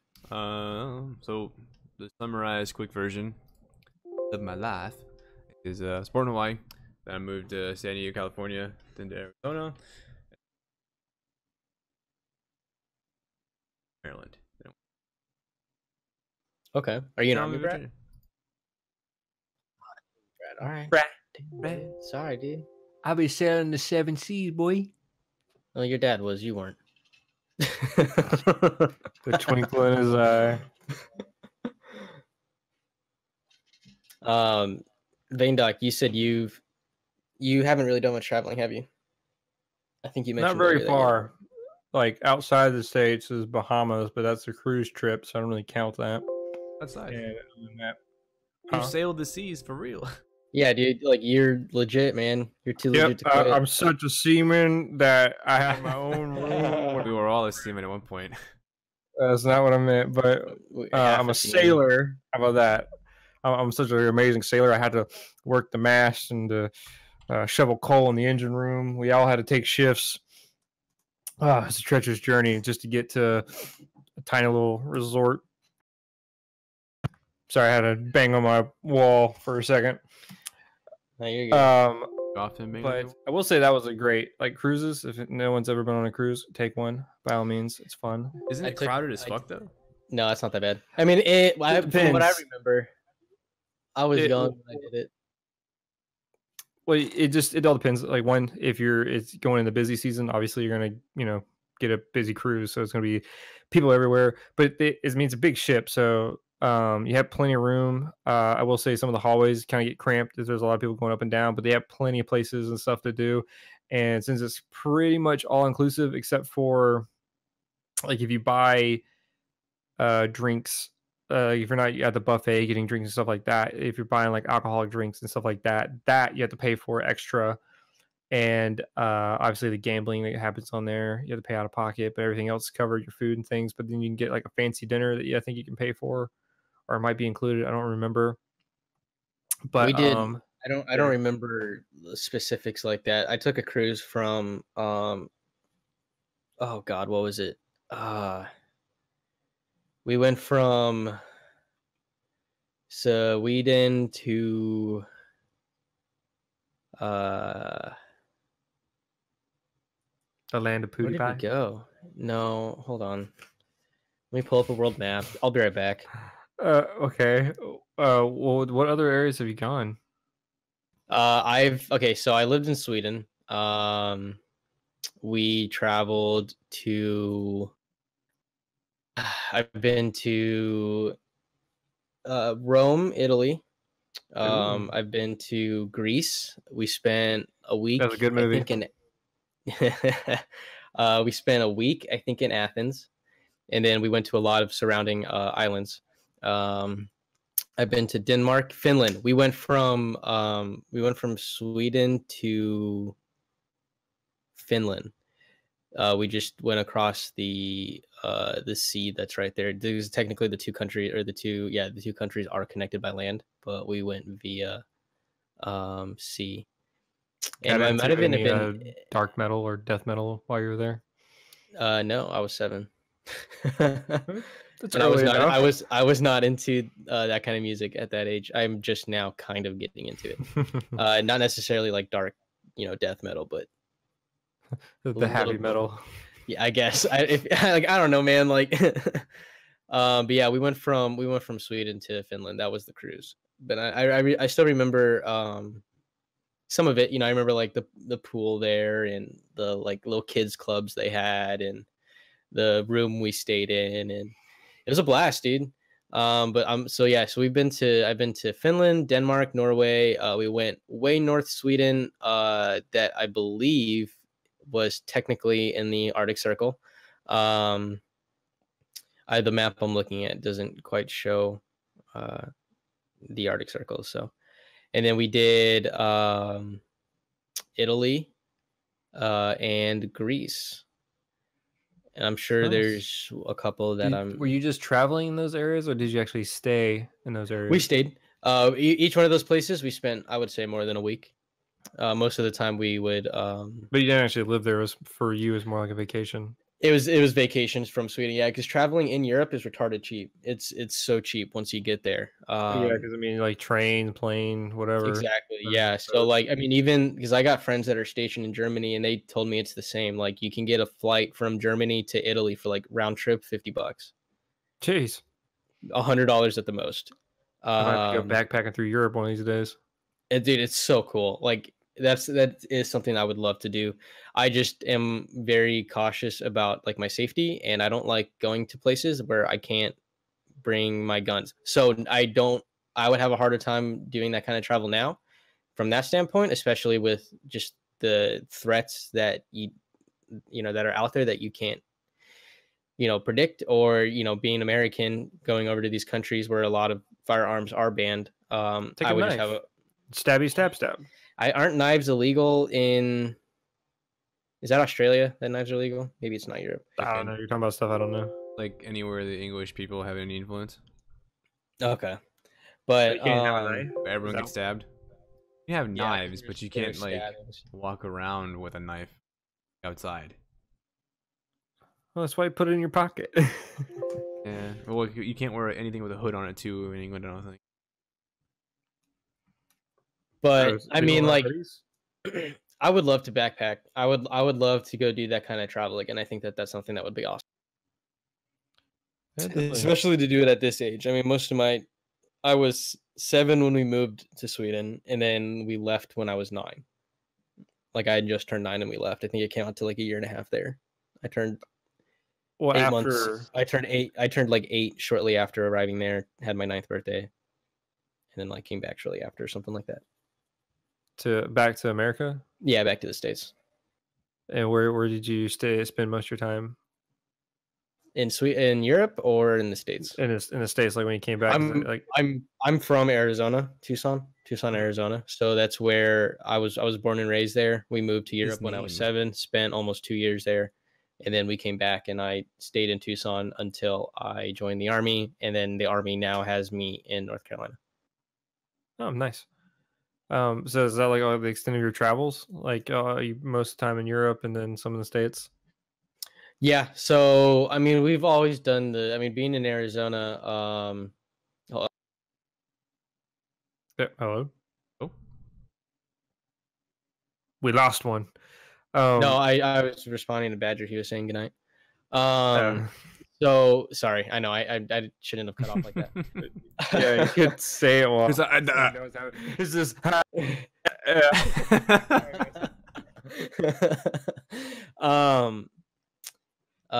most like I've done California trips, dude, so like being in Arizona, like most of us go to California all the time because you're close to it. It's a 6-hour drive to San Diego, it's a 7-hour drive to LA or 8-hour drive to LA. Badger, you're fine, dude. You have a good night. And so and then like we've done like I've been to love you, big guy. No, sorry, go ahead, Amanda. We've no, you're good. We've I've been to Colorado, New York, but traveling to New York, traveling to Chicago, that was all because of Sweden. But did you like New York or Chicago? Well, so when you say travel, you mean like in the airport? You looked outside and said, "Oh, it's New York." And you no, left, man, like... I've spent a couple days in both. Okay, I was like, "What?" Yeah. So you did look around the sites and hang on, my son just came in crying. I'll be right back. Oh, poor guy. Ruby's okay. I forgot to mention earlier, I've been to Alaska too. I didn't know we were talking about places we like visited for a couple of days. I thought we were talking about places we like. Well, just any place like you I can rant there, and not like you said, not something where you just land and look out the window, ooh, pretty, and then gone. But then I'll ask you, what you've been to Alaska and Hawaii. After I remember all the other things you said, Arizona. Well, I listed the place I lived. I mean, I've been to like. Damn. Well, what about outside the States? How was that?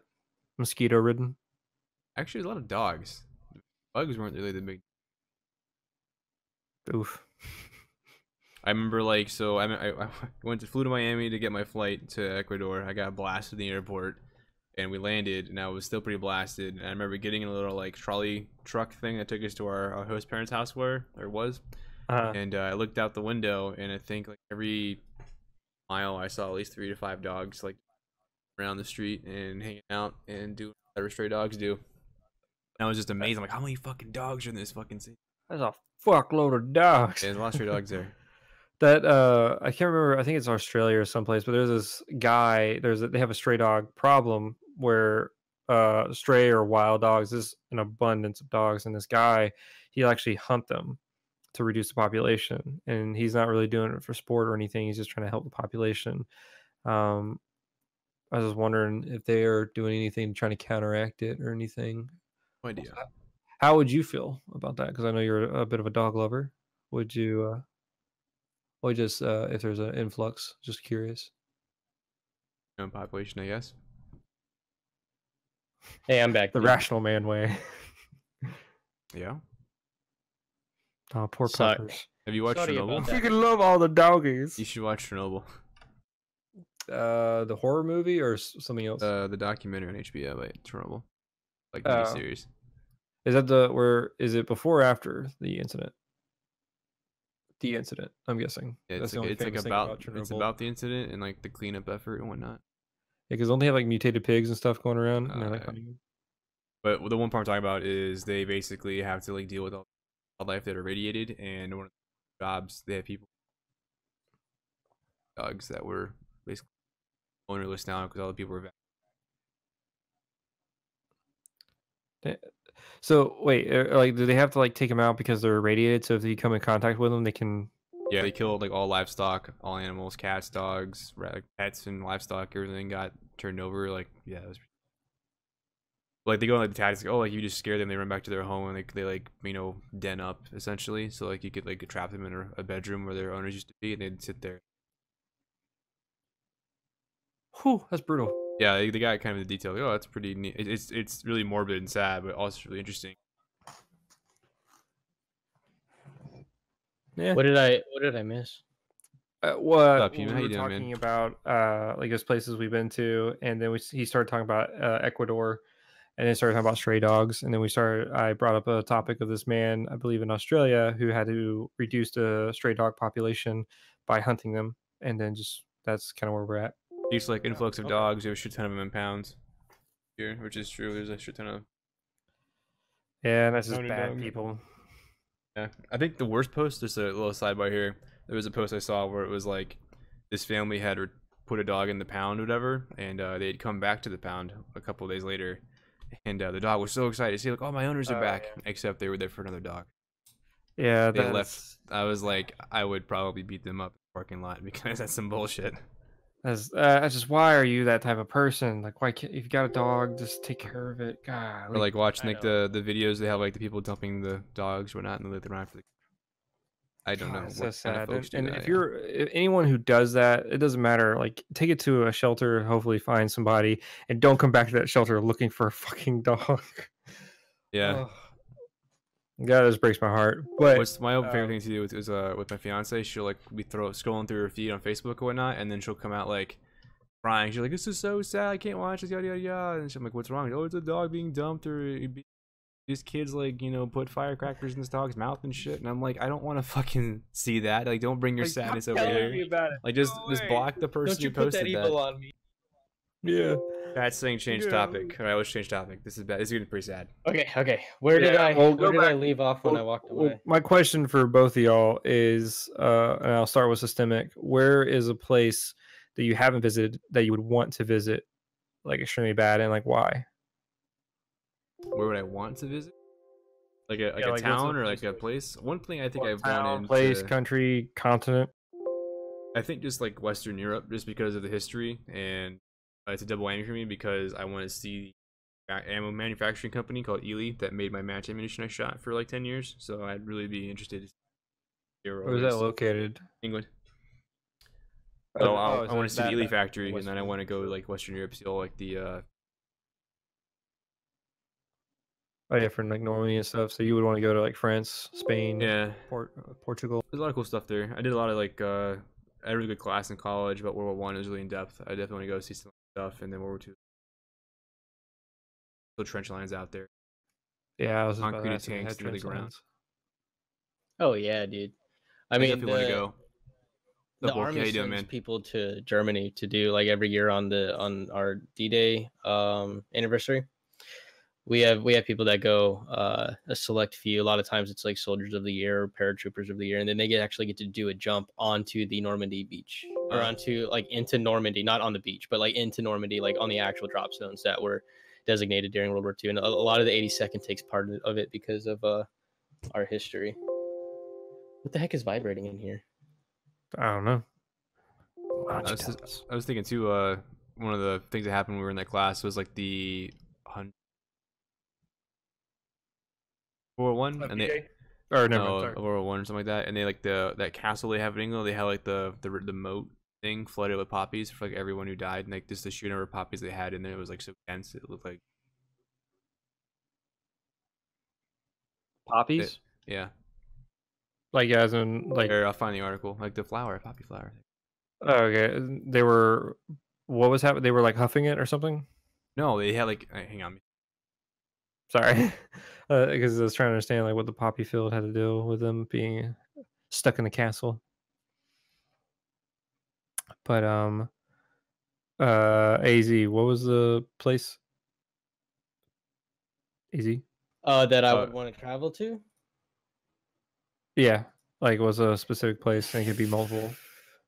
Give me like 2 seconds. Hold on. Okay.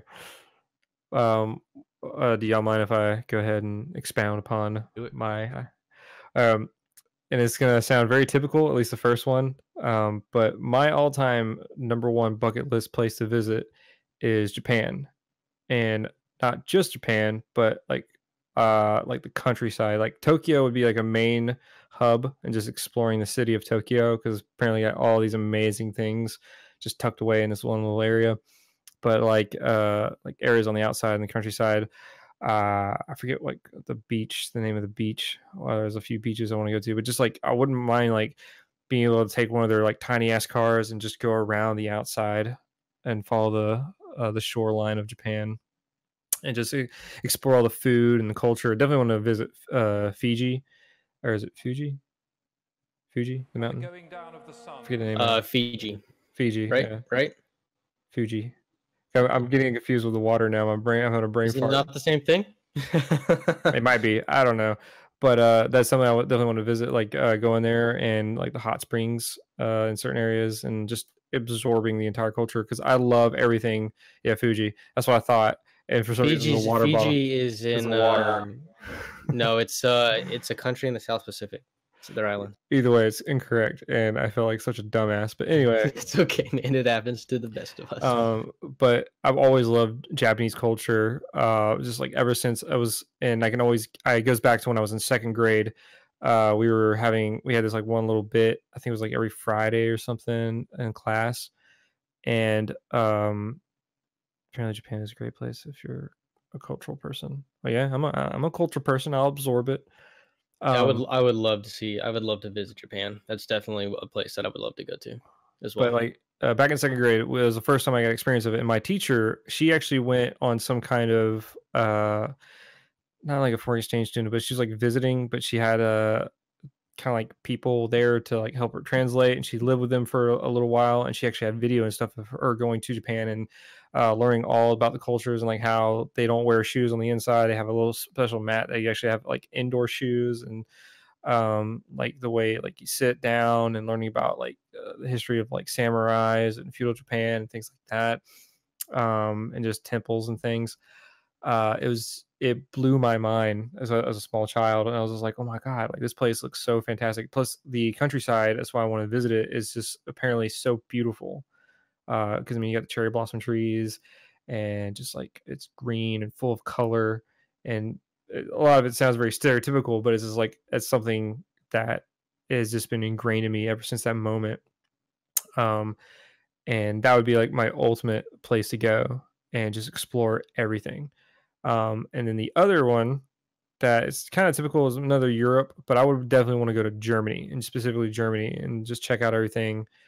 Just because I found like the history of that and everything is really cool. Go visit kind of like the line where the Berlin Wall was at, and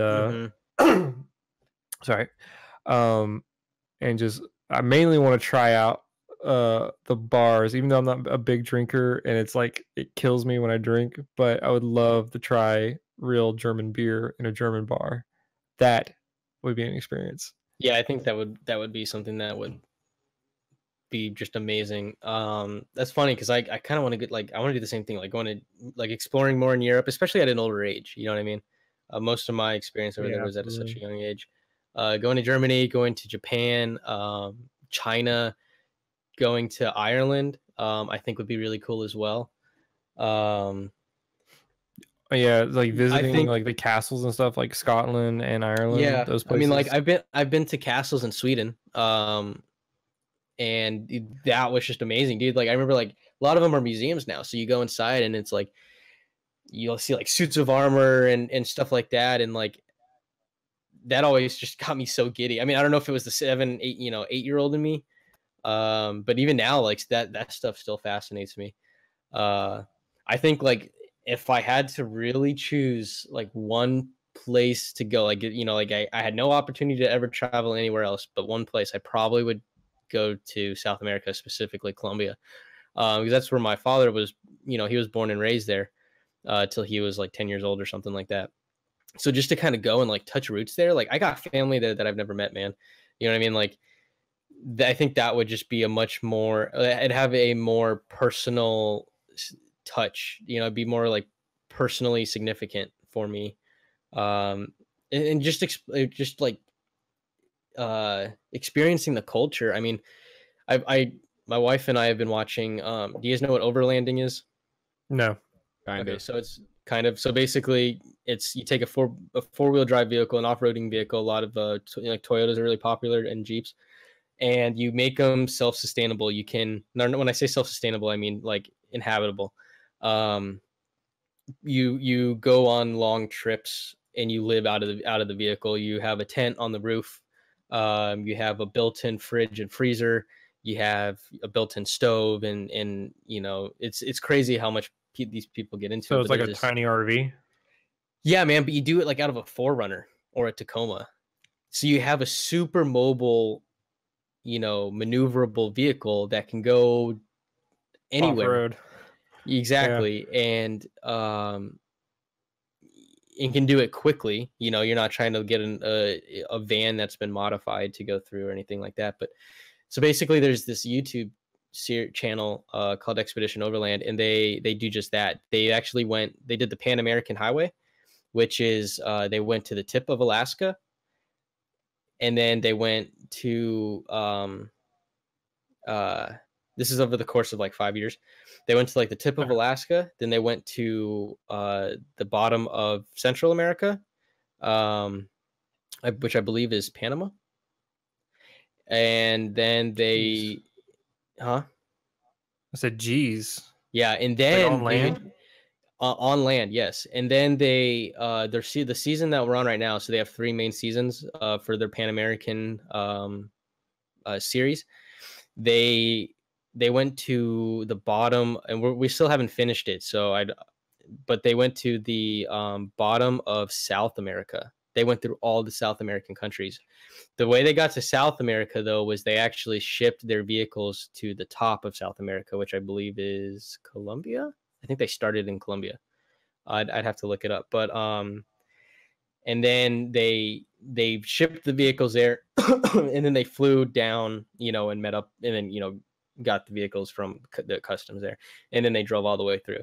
So really, they didn't miss anything except maybe 100 miles of what would have been straight driving through, but because of the border, you know what I mean? Like they couldn't physically drive through because of the drug wars. They had to kind of fly around the last 100 miles or whatever it was. But it's just like that kind of stuff is really cool. So I would love to do something like that. But they did a lot of filming in Colombia, and just seeing it through their perspective and through the perspective of watching it on YouTube. Like, it's such a beautiful country, and the culture is amazing. The people are amazing. And like that's just family roots for me, man. Like I just think that would be a really cool place to go and kind of touch roots a little bit, kind of see where I come from, or at least where half of me comes from. And start learning how to deal cocaine and whatnot. Yeah, dude, why not, man? Why not make a little extra money? Start another drug war. Diversify our portfolio. Yeah, exactly. My job experiences entail medical experience and drug dealing. Yes, exactly. It's a medical. It's medicinal use cocaine. We gotta wake him up somehow. Here, snort this. Snort this cocaine. That'll be $500. Yeah, imagine medical bills then. Oh my god. But like another place, like what would be like? I don't like China. I will say that. Like, nothing against like Chinese people and the culture there. I don't want to deal with like their pollution and stuff. I know. I get that.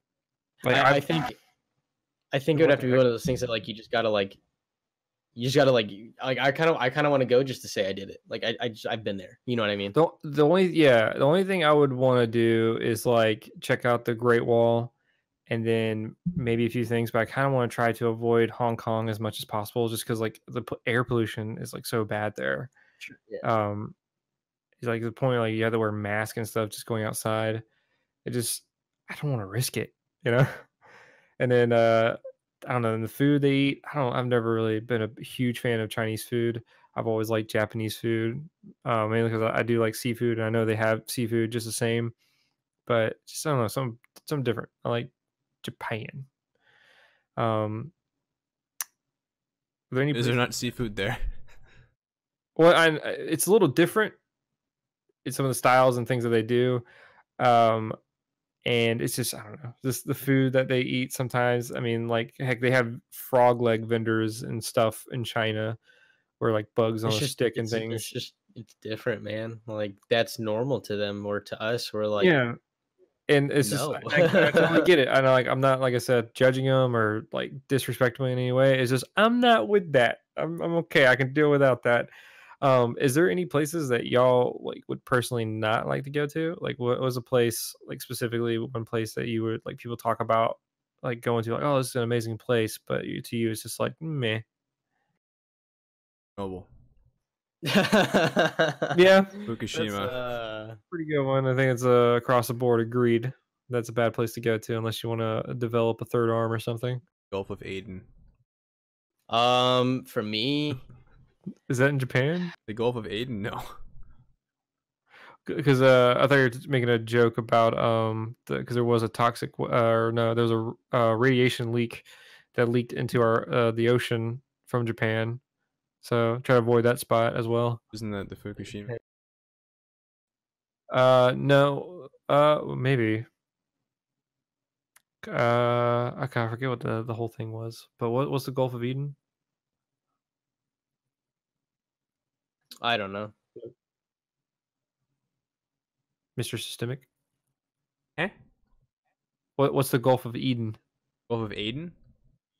Aden, whatever. It's on the eastern side of Africa. It's a like a shipping route where all the piracy is and shit like that. Where you see like all Somalian bullshit. It's off the coast of Somalia. Oh yeah, well, it's off Is it off the coast of Somalia? Yeah, like near Djibouti and other side of Yemen. Djibouti. I'm He's a so Djibouti. mature. Sorry.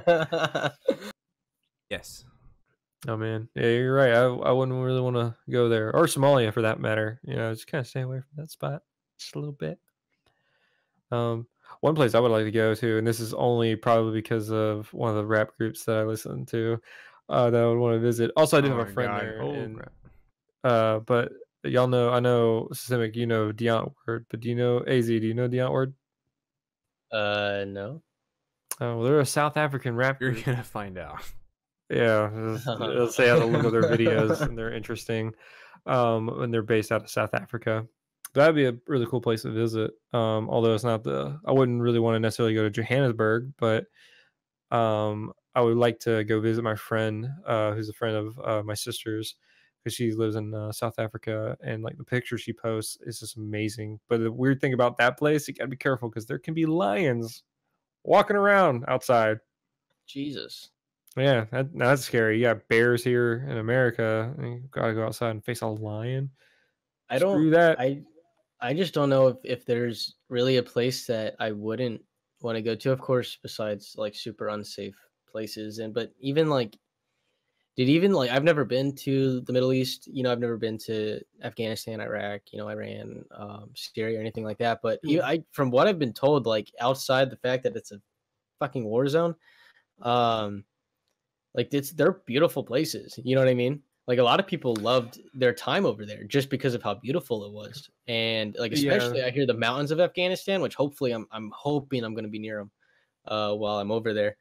So I think I leave in September, but like I would even want to go visit there. I mean, I'm going to, but in a different setting. Yeah, in a different way. Yeah, but I like I was saying, like I don't think there's anywhere I wouldn't want to go, because why not be able to say, dude, I've put my foot in every country on this planet. You know what I mean? Like, yeah, I got you. I think at some level, like there just wouldn't be a place where I'd be like, you know what, I absolutely have no interest in going there, because I love traveling, and I would really love to go anywhere, if I could afford it. My main thing would be well, like China's really the only place where I like look at it and I'm kind of like, I'm okay, just because certain things about the culture or whatever. But it still would be amazing to go. Like if there was like a free trip or something, I'd be like, hey, yeah, sure, why not? Yeah, like why not? But like any type of militarized zone, I would kind of want to stay out of. And then most of well, not most of it, I'd say some parts of South America and like Mexico and everything kind of south of our border, I kind of just avoid for now, just because it's just risky. At least some of those bad spots, like the countrysides and things like that. I mean, it's lawless, and that just, it's not that I like don't want to visit it and like check out all the sites and stuff. It's just I'd rather be smart and not lose my life just because I'm an American and I stick out like a sore thumb. And they're like, get that guy. Sell his body parts for, money and food and whatnot. It just seems like a lot of that can be hit or miss too. Some people can say like, hey, I've traveled to, this third world country and had a terrible experience. We got robbed, or, someone got hurt, God forbid, or, whatever. But then some people are like, yeah, and I didn't have any problem. You know what I mean? But yeah, so like the whole thing, like staying at the resort. It's just a risk thing. Dude, that's a risk thing with traveling whatsoever. I mean, like, but yeah, it happened anywhere. The Paris attacks was a couple years ago. Like, who saw that coming? You know what I mean? It's Paris. It's true, like, but you can't. There's just risk anywhere you go. That's true, but there are certain situations where, like, would you really want to go to, like somewhere in the Middle East, like, where's the front of it right now? Like places like I just forgot. Iran. Whereas I know Iran. Syria. Yeah, Syria. That's what I was trying to think of. Like going there and like just sticking out like a sore thumb. You got like a little safari hat on, like shorts, sunscreen on your nose with a camera. Just click, click, click, click, click. Then you see a group of possible terrorists walking your way with AKs, and you're like, "Hey, fellas, hey, will you pose for me?" Click, click. Oh, it's going in the album. Yeah. All right. I mean, I get what you're saying. Like that makes sense, but at the same time, like I said, like I am one of those people that like I want to do things because I want to be able to say that I didn't like pass on that opportunity. Yeah, I get it. Have y'all heard about what's going on in the Dominican Republic right now? No. So y'all haven't heard about all the mysterious deaths and people like they found people dying in the hotel rooms with enlarged hearts of like a heart attack and like mysterious things. It sounds like they just had heart attack. I don't know, man. Like I haven't heard that. I don't know. Yeah. So what's some of the things that they're saying? Well, one, there's also been talk of like conspiracy. Like there's somebody working at the resorts and the hotels, either poisoning the alcohol or some kind of food or something to make him sick. And then another thing they were talking about, like the pesticides, because there's a lot of mosquitoes and stuff, and so they don't have the same regulations as we do for pesticide. And so they're just going around with giant trucks just spraying down everything. And that's bad because it's just floating in the air. You're walking by, you can be affected by it. But the main thing I can see being the cause is that a lot of the stuff that they use is bootleg liquor. I don't know why I'm having a hard time saying that. To where there's just impurities and stuff inside. And I think kind of like the same stuff like happened with moonshiners up in the hills of the Appalachian, where they were using, I think like they used to use like car radiators or some kind of pipe where it was like causing lead poisoning. And I wonder if that's what's happening, because a lot of stuff at these resorts to save money, they'll dilute the liquor or just make bootleg stuff to where they have like the name brand, but it's actually not the name brand, stuff that they made to save on money.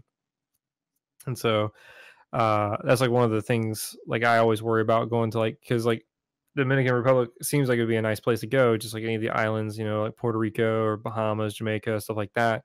But that'd be something like I'd be worried about, like, because they're even talking about like the liquor inside like the mini fridge in your room that you have to watch out for. Yeah, I mean that makes sense. I didn't know really that. Right, I mean, like it makes like there's fraud everywhere, but I guess I never really. I just wasn't tracking any of that, especially with the Dominican Republic. That's fine. It's just the radio station that I usually listen to. We're talking about it.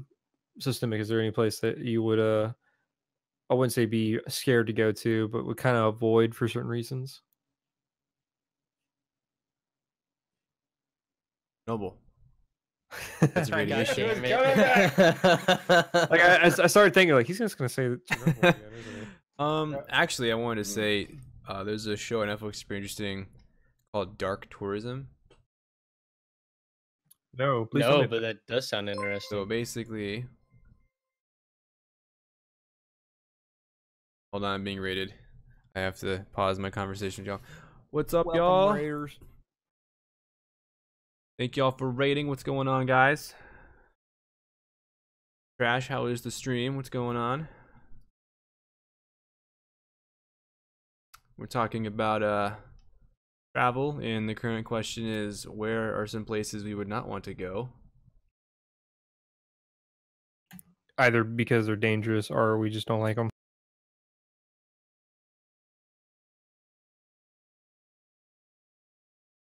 Gotta go to work. Oh man, day's good or your night's good.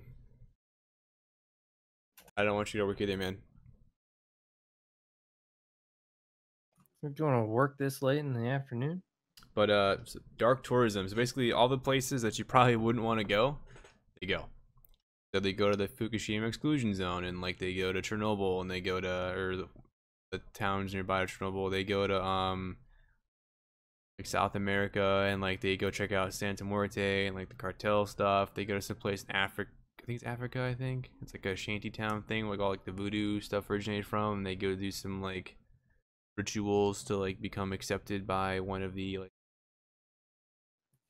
involved in that. I'm not too Do they visit cannibalistic tribes? And be like, hey, how you that doing? crazy, but like these people like pay for these like crazy tour guides and they go these places and what, and it's so interesting.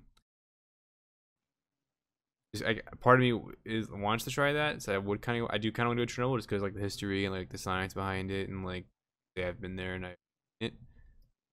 But I also don't want to have like kids with like 18 eyeballs and stuff. So Wait. What's this show about? Kids with 18? no. It's called Dark Tourism, and it's basically like all the places you don't think people, like war zones or disaster zones or like conflict areas or some shit like that. Yeah, they go. These people go. They participate in like the rituals and the culture there or whatever. Like the one on Voodoo was it was interesting but kind of weird. They did the one in Santa Muerte, which was kind of weird. Very interesting. It wasn't weird. It was just kind of like very different. So they just kind of go to different places. Yeah, places you wouldn't think about going or wouldn't like want to go. So the place in Russia was one of the, remember, like radio tower giant thing, I think it was, or a power something. But they went there and they got like caught and they like went swimming in like irradiated lake or some shit or something like that. They like do things there. It's like, oh, they did not like, oh, I'm at this place. Here's a camera. I'm here. That's it. They do things there. They like go check out the culture, the activities or whatnot. Like the guy did like a ritual prayer, like of respect to the Santa Muerte statue kind of deal or whatnot, and like participated in that whole deal and like participated in the voodoo thing. Like that was interesting. There was one, he went to the mountains of like, I want to say it was some Asiatic country where like there was this mass slaughtering of pigs and like livestock for like a sacrifice or something they did up there, and he had to participate in that. That was interesting. It was different for him because they're like little baby pigs and shit, like getting murdered and whatnot, and like they're doing crap with the blood and stuff, and you're like, what the fuck's going on? Yeah, so like there's a word for that, I forgot. Other than sacrifice, it was like some kind of tradition, because I think it's kind of like voodoo based, as you're saying. I forget what it was. It was referenced in Detroit Become Human at one point. But anyway, sorry, I didn't mean to sidetrack. I was just trying to think of the word. No, this was ranting at that point. But I pulled up like dark tourism, like Google thing. So like dark tourism is defined as tourism involving travel to places historically associated with death, tragedy, more recently a state structure concept that would also include tourists that visit side. So like maybe, I mean, like, so like I guess Auschwitz could be included in dark tourism, I guess. Maybe. Is it? That's like, more just like dark that's history maybe like versus. Yeah. I mean, so there's a line. So like if you go to like, what was it called, Bullenheiser Dam, where they did like the weird experiments to folks in World War II. I don't know if that's that would, so like checking out those places would be cool. Interesting. Where I would not want to go, I don't know. In the favelas, maybe, I don't know. I would want to stay out of jungles. I already deal with enough bugs and stuff here. I do not want to have to deal with the type of stuff they have down there. It's like everything's out to kill you. Which any hostile nation that would like meet me at the airport gates and like abduct me and like beat me up for information about America, any of those places would be cool to go to. Just be sure you pack your knife.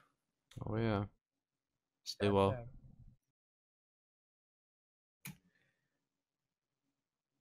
So, do we want to move on Um, to? Yes, no, go ahead. I was gonna say, do you all want to move on to the whole political agenda in video games? Yeah, let's do it. New topic. Well, first off, I think one thing I kind of want to like just do a little touchy touch on. What do y'all like? I don't want to bring it up because me and AZ were talking about it earlier when we were talking about news media, like being biased. I personally, that's why I don't watch news on TV, is because it's straight up biased, and journalism should be all about facts and just getting the story out there and then giving both sides and then allowing the audience to decide on what is like, how to interpret it. What is your opinion on that? I'm gonna take a little side note. I want to give a shout out to AAMon or AAMon 2004. He just gave us a sub on YouTube. So Hey, woo. rock. But what was your question real quick? I'm gonna have to have you repeat it because I got distracted. No, you're fine. It's mainly like just ranting about like news media. Like when we were talking about earlier with the fact that it's all biased. Like Fox News, CNN, they all have some kind of agenda, and it's all about like clickbait and stuff. And I feel that the reason why they do it is kind of like because just like any other show on TV, they get paid by their views, the ratings and everything like that. Like, if nobody's watching it or caring about it or doing anything with it, they're not going to make any money. They won't be able to pay the cameramen, the anchors, all the other Right. journalists that go out and find the information. I mean, that goes to the whole. They're only going to report news that is relative to their agenda. You know what I mean? Like it's if it things that they think are world problems or things that they think are supposed to be relative to the news. I mean, take shootings for example. Are they going to report, a shooting via a handgun compared to an AR-15, That's which a is commonly slippery slope. What's that? Yeah, that is a slippery Slippery slope. slope. You're heading down there, bud. Okay, all right, we'll stop that. But We'll say I'm for it, but yeah, that can get pretty bad pretty fast. all right, fair enough. Yes, you're right. And like chat saying, all forms of media are somewhat biased to a degree.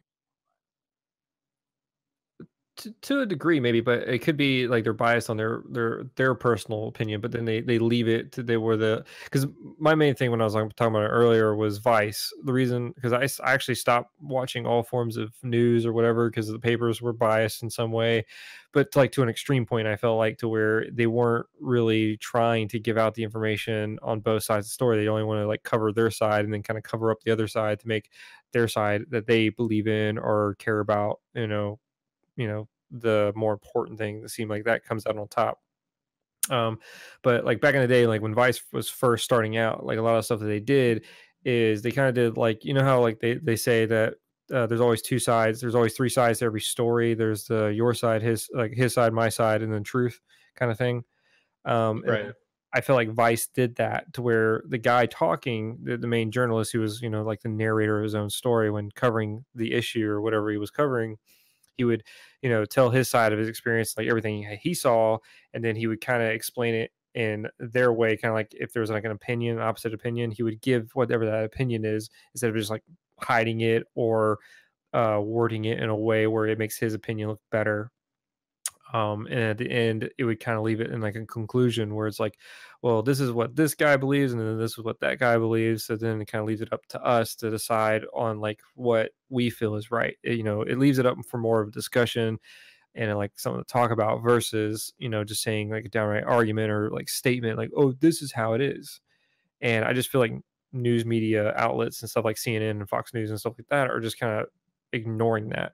They're trying to get to that, but in order to keep their I guess cash flow or whatever to keep them relevant, they have to become like clickbait to where they just put out a story and just be like, this man shot another man, he must be a racist or something, and whoop, And then like that's also a slippery slope because we could go into justified cop shootings or unjustified cop shootings based Well, on that's not racism. what I Because want to that's go into. always the claim. But you like, That's not what I'm talking about. But I definitely get your point. Like, and that makes a lot of sense.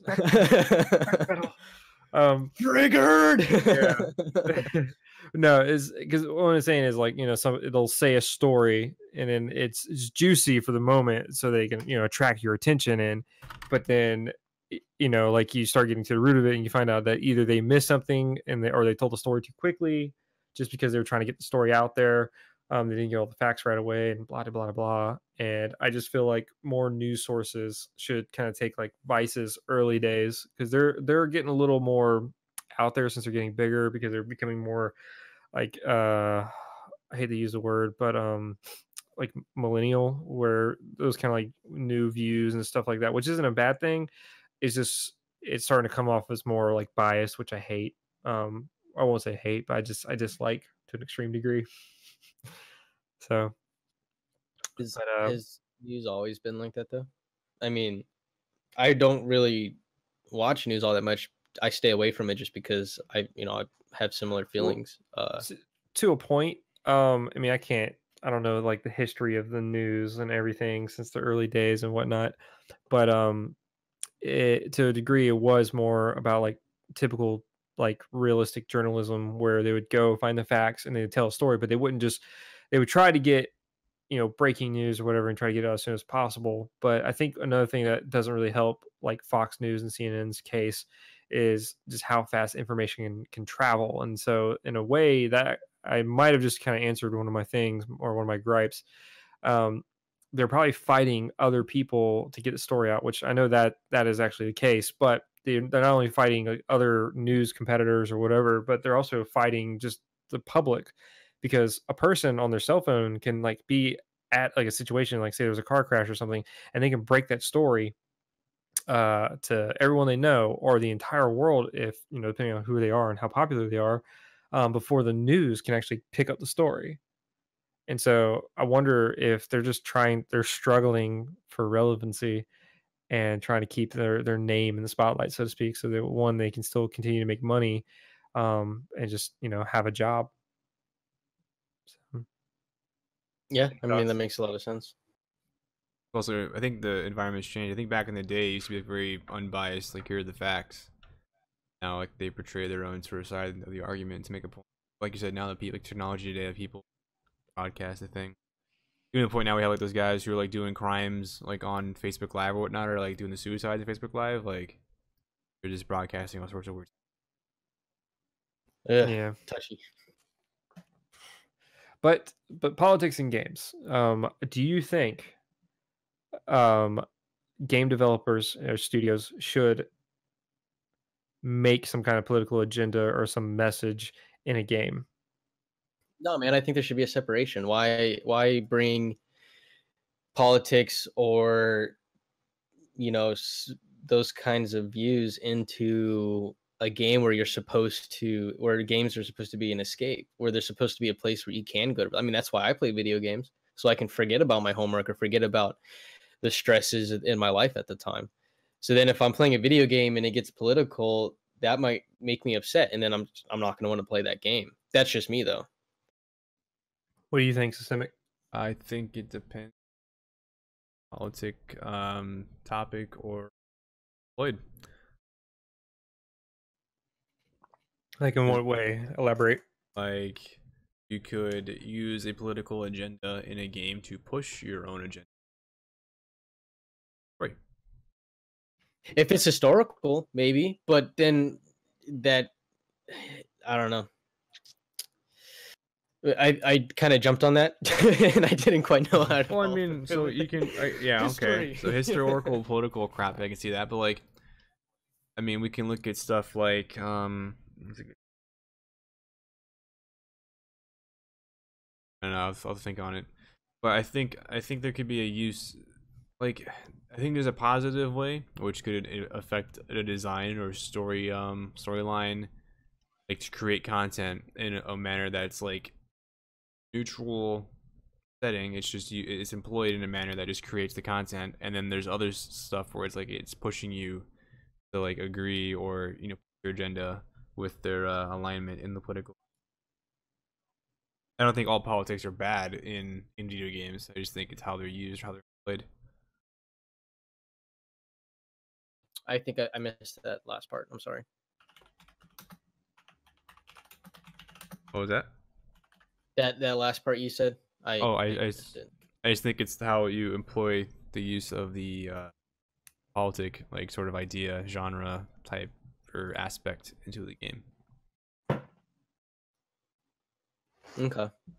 Yeah, I mean, I agree. It does depend on the game, I suppose. I'm not really aware of any political games. I'm trying to think of a game that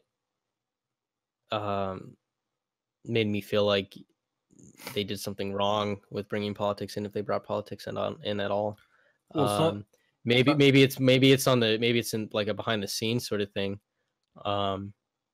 Well, some of it can be indirect, kind of like how Battlefield 5, there was a lot of hoopla about women being in a World War II game. True, there you go. History. Perfect example. Yeah. Okay. That I definitely feel like that was a political standpoint. But was there historical facts on where other countries did use females? Well, every country used females, but they didn't. The only frontline women, and I don't even know if they were like direct frontline, but the only army that actually had women fighting in the war was Russia, as far as I know. They had Russian snipers that were women, and they would use them, and they were effective too. Good Lord, I didn't know that. But other than that, like the for at least American soldiers and British soldiers, most of the women were either driving vehicles like soldiers to and from like some kind of camp. They weren't actually in battle, or they were nurses. They were in the medical side. Or working at home, like in America, a lot of the women that stayed home and were actually taking the jobs of men, working in the factories and stuff like that. And that's where like the whole boom from like the suffrage movement and everything kind of sparked. I might be wrong on that actually. Was that before or after? I don't remember the timeline. But that was like one of the first times where women, had the chance to step up, and they found a place and realized that they can be equal as well. But let's not get into the whole gender equality crap. But oh man, the main thing I was going to say is that you are correct that was a bit of a political agenda. What it was, I forget the guy's name, who's the head of EA, and then I also forget the name of the damn woman. I have to look it up. It was but he because there were statements about him talking about how his daughter, he didn't want to have to explain to his daughter, the head developer on EA for Battlefield 5, for some reason felt like he didn't want to have to explain to his daughter why women weren't in like Battlefield 5, like weren't there in World War II, because he's like, I want my daughter to like because like asking him like, why aren't there any women in this game, and like, how do I approach that? He's like, well, you tell her the freaking truth. There weren't women in World War II, so obviously you can't play as a damn woman. But that's just the history kind of petty side. But like that's the thing where I draw the line where game developers shouldn't do is force an agenda on you. Now, if you want to bring up a topic, kind of like I was trying to think of a game specifically, but like just like anything. Modern Warfare 2, Call of Duty Modern Warfare 2, like the whole political thing, like Russians and being the spy, and the whole no Russian mission where the airport and everything. Yes. I won't really go into detail, spoilers, but that was a controversial thing, but it was like it's showing you the gruesome reality that is our world, that these things can happen. It do happen. But that's political in itself. And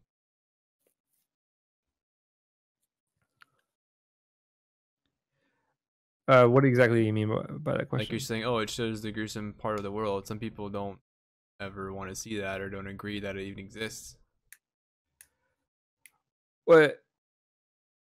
And well, to me, that's more of a personal opinion, where like when you start censoring, like if you were to like shelter your child from the world, which is going to be damn near impossible at some point, because they're going to And find out like all this stuff. and it's let me tell you from personal experience, having parents that try to shelter you from worldly things, or from the world, it most of the time, and in my case, made me want to do things that were rebellious. I think that creates rebellious children, and therefore can lead to rebellious adults, people, because they were and you can't shield that, man. Like, and then they're gonna work around it anyways, dude. Like, I wasn't allowed to play Halo when I was 10 years old, but what was I doing when I was 10 years old? I was playing Halo 1 and Halo 2. You know what I mean? Yeah.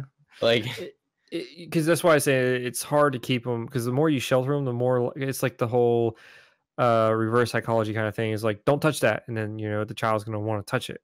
exactly. When you start putting things up on like pedestals and make it kind of like secret, you're making it enticing to them inadvertently. I mean, I think it's why it would be better to teach children. This is getting a little off topic, but like teach people and children or whatever that like certain things exist, and explain to them like why they exist and why it's either bad or good, whatever the thing may be. But helping them understand why that exists and why it's there, and the fact that there's dangerous stuff out there to avoid, and expressing to them the danger so that they themselves can make their own decisions and learn from the world, versus being sheltered, and then when they're exposed to something like that, they have either no idea what to do or they binge.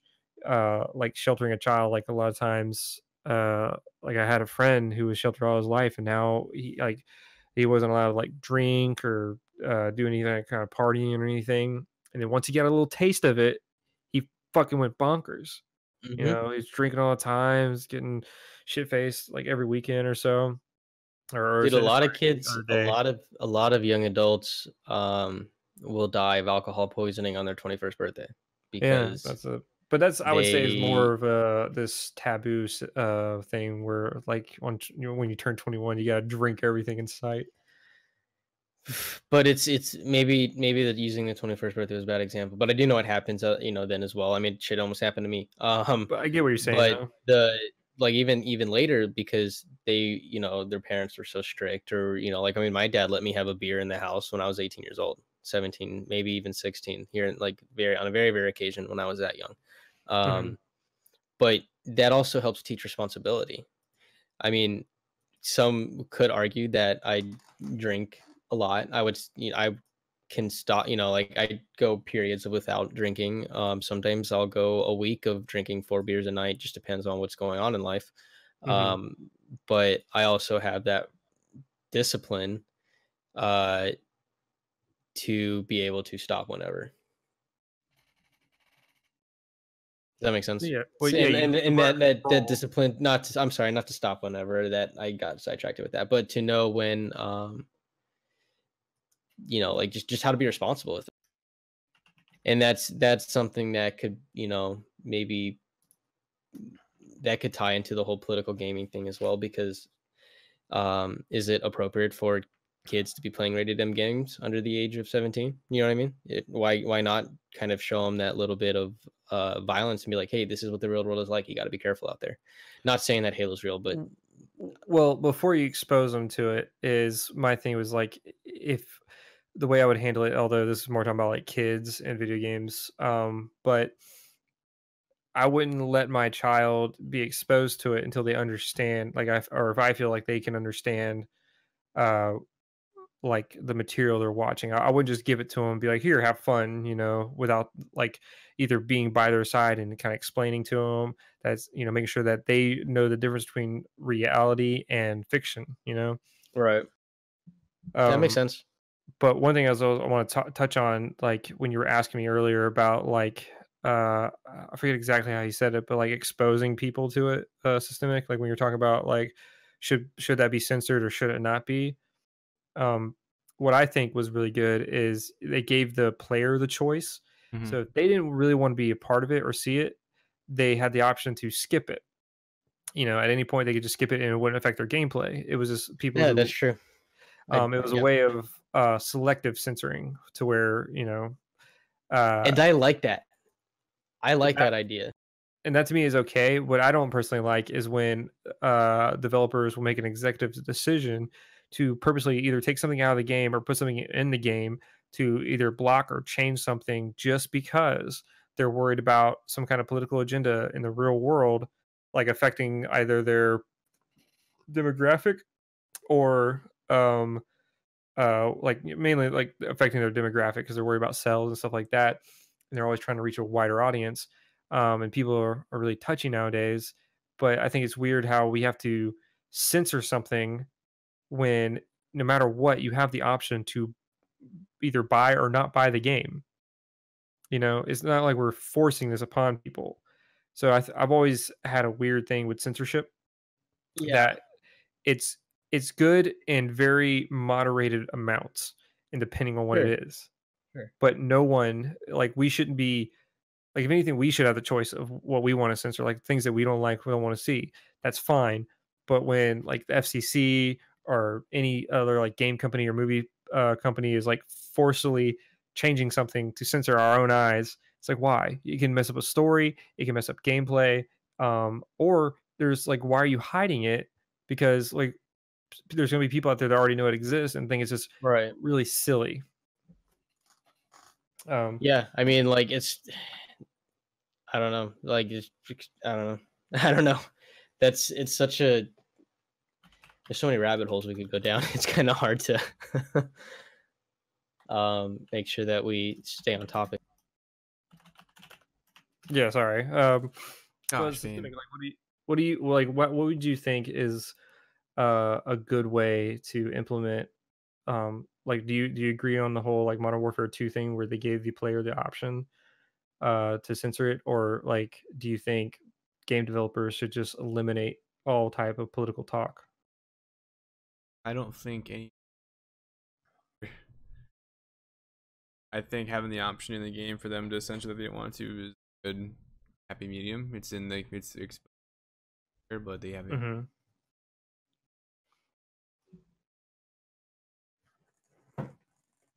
Yeah, or instead of full censorship, man, like if it when it's something that may be controversial like that part of that game, like that's something that they wanted, that's something that the creators wanted to do, and let them be creative and put that in there. But they should, I think that giving the option to go, hey, this next scene is going to be a little rough for some people, you know what I mean? Mm-hmm. You might not want to play it. We're just saying maybe YouTube some gameplay real quick, to get a little, before you're the one, doing it behind the controller. I think that that's cool that they gave that option. I think that that's something that could be implemented in more games. And you know what? That may give the younger audiences a chance to play games like that as well. Why I wasn't allowed to play, like I said, I wasn't technically allowed to play rated M games or first person shooters when I was a certain age, but if there was an option to maybe like put on a clean setting, you know what I mean? Why can't they do that? And I think that could also help widen their target audience. Does that make sense? Well, yes, but if it's a violent game and there's certain things, because you can only censor something personally in a game, because Systemic mentioned, like Serious Sam, with the option to make gore flowers, or in Unreal Tournament, they had the option to take away the gore, so you couldn't shoot limbs and body parts off of people, and blood was turned green. I mean, And, yeah, what you say? is that political or are we? Well, it could be a political agenda in the sense of like like violent video games cause violent people, which that's a topic I want to hold for another day. Um, but I don't feel like doing that to get a wider audience by getting younger kids into the game. It's more so like because the whole reason why they would censor anything in a game or change something like the whole like women being in Battlefield 5, they want to reach a wider audience. They want to try to somehow pander to women gamers, and either and then like they were doing something about like trying to like they'll do anything to try to like transgender or anybody like in the LGBT community That's the kind of the way they're looking at it. They brought it so it's not only like just the hardcore gamers, but also getting people that aren't necessarily deep into video games, but to try to like tease them and bring them in by like adding women to a World War II game. That's kind of the other thing we're talking about. But the other thing, I think what originally started all this is when people were complaining, game journalists like Kotaku and what is the other name? They were talking about a Breakpoint, the new Tom Clancy game, how it wasn't political enough. It was like some kind of a vague thing or fictional scenario, and they were upset about that. Do you think game developers should be responsible for, I guess, like teaching us about politics and promoting some kind of agenda, like propaganda in a way?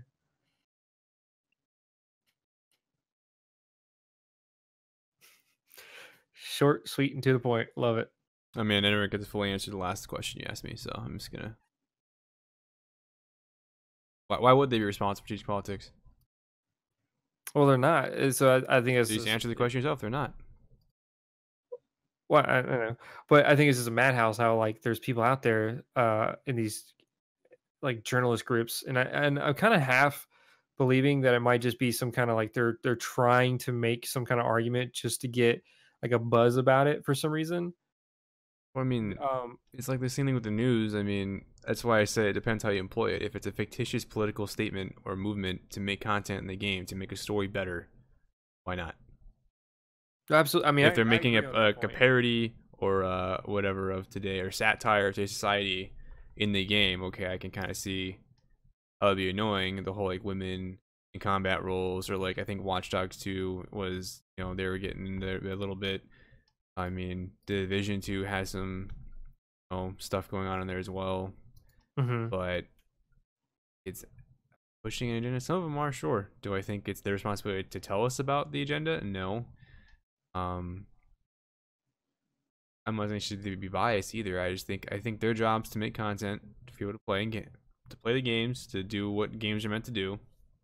That's the question I think people kind of get away from is so you say the word, politic, people immediately, to me, my understanding is they decide yay or nay, whatever, blue, red, and then it gets away from the point in the first place. So in this case, it's to make content for games that people like. Absolutely. Yeah, Um, I mean that makes sense. and then there's no reason that he can't, like you said, like do satire or take even like a historical event or something going on today and doing something fictitious off of it based on like certain things are happening. Like, I mean, making a game about us. I mean, heck, Call of Duty's done it, where we went to war with Russia over something. I think it was was that Modern Warfare 3 where we went to Russia, or we got attacked, we were being invaded, either that or North Korea, or one of the two. But like stuff like that.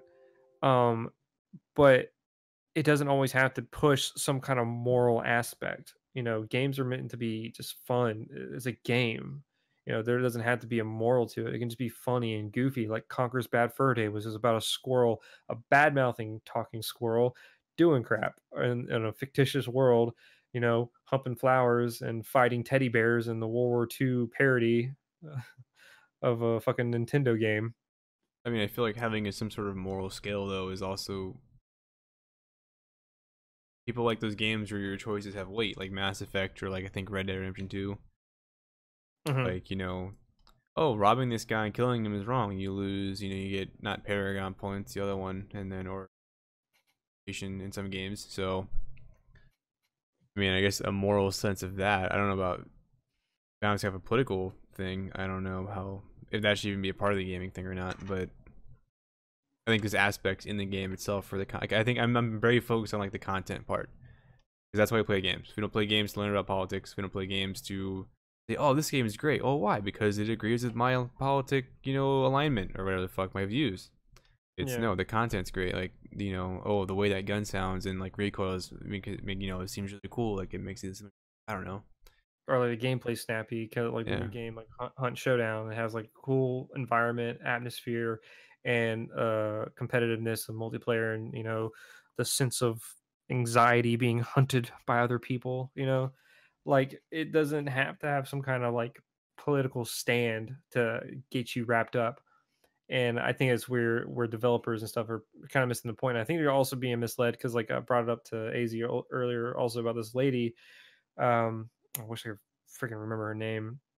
Um, but she, I believe she got fired from two companies. She worked with Activision and EA, and she's a big feminist, and she was kind of like the advisor of like content, like kind of policing it and censoring stuff and figuring out what goes and what shouldn't go. Um, but they realized that her ideas and stuff were affecting their game to a point where people weren't buying it.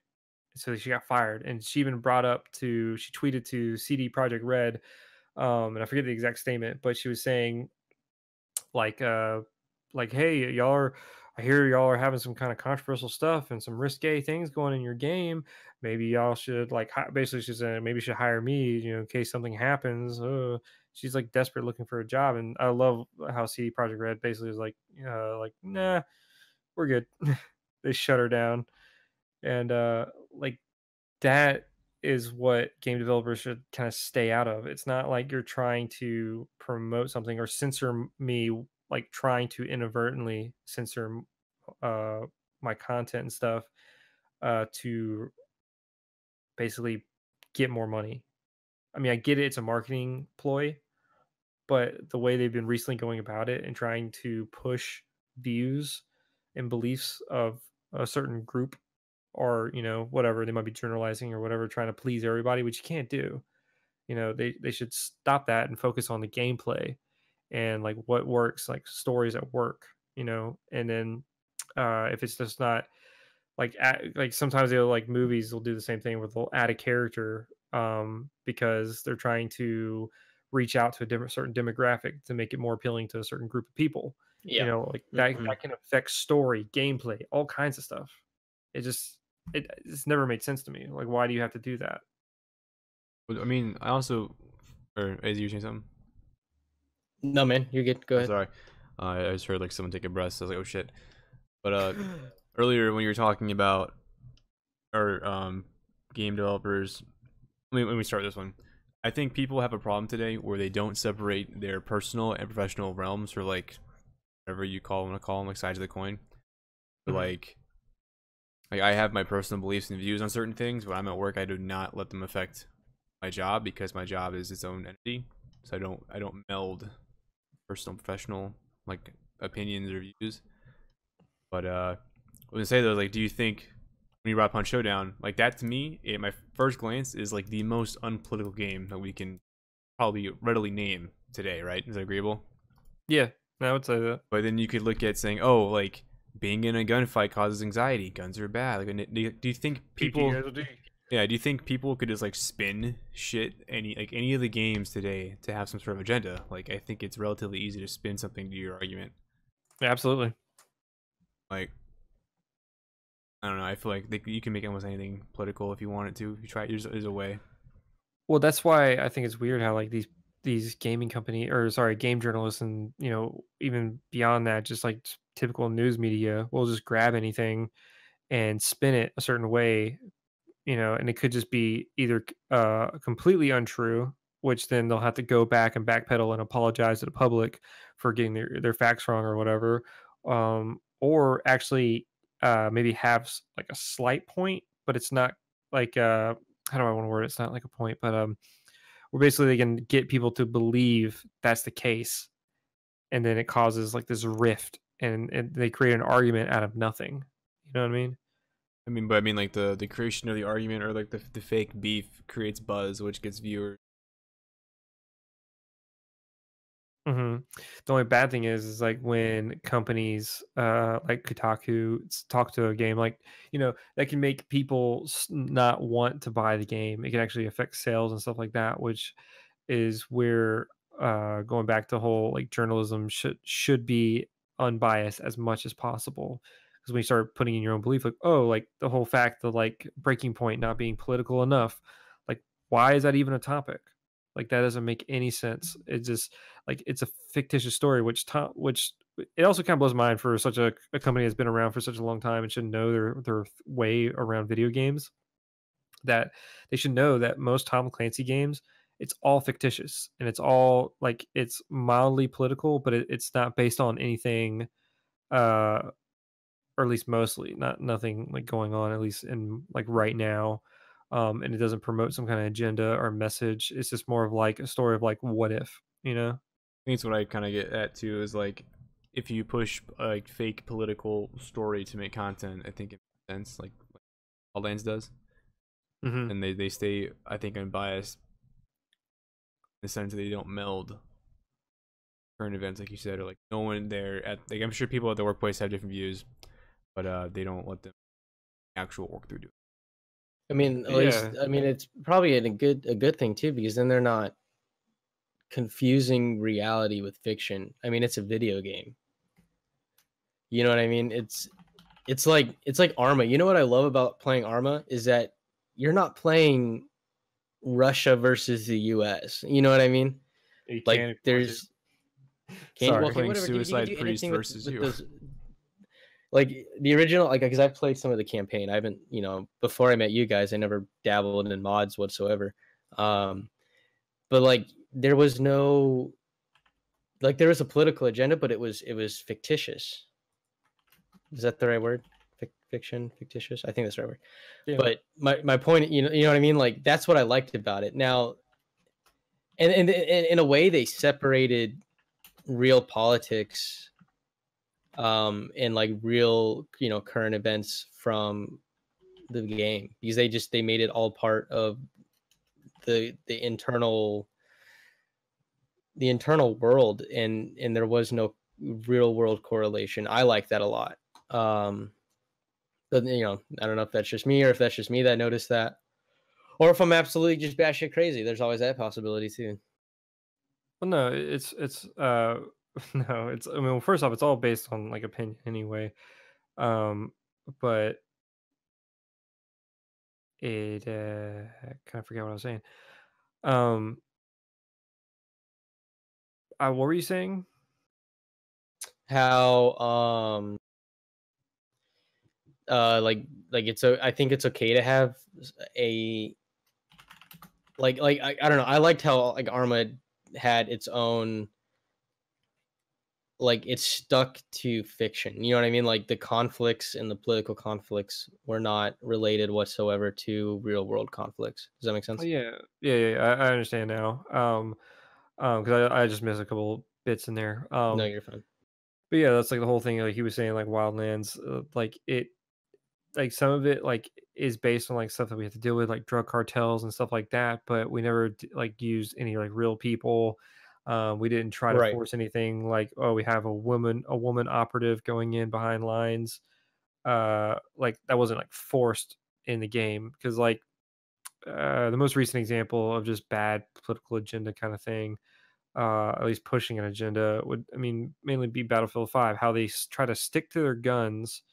Granted, I will say it's a bit petty, also on the gamer side, where people were like, women shouldn't be allowed in because the game's based on historical events. Women shouldn't be in it. But like, who cares, man? It's a video game, and dude, like Rainbow Six has had female operators. You know what I mean? Well, yeah, but granted, it's more based on modern times. This is like a lot of, like I said, the way they were trying to defend it. But I think what kind of spurred all this was the reveal trailer for Battlefield 5, and they showed. Yeah, I do remember all the crap that came up with that. Yeah, they showed a woman. Well, it's not only like, because when you first saw it, sorry, I didn't mean to like start off like it's a woman, misogynist. No, you're good. But what it was is like she had a like kind of like what would be an old school robotic arm.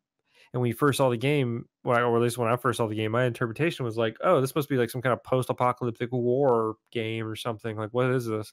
Is this like a futuristic Battlefield game where it's or maybe it's like a steampunk version or something? But no, it all sounds like Battlefield 5, World War II. I'm like, wait a minute, why did they have like a woman running around with weird colored face paint that's not camouflage, it's blue face paint with a robot arm? Did they make the game based off of historical facts. I didn't play it, so Well, yeah, well, that's their whole thing. Well, that's how Battlefield always has been. They've always been pretty realistic, and I use that term a little bit loosely, just because uh the game it wasn't like a realistic shooter. It was just they would use like like tanks and stuff and the weaponry during that time, and they would try to keep it kind of historical. They might use historical battlefields or whatever, and places, or like real world places, kind of like the Battle of the Bulge or D-Day map, or they even had Battlefield Vietnam, where they would have certain areas in Vietnam that you can play on.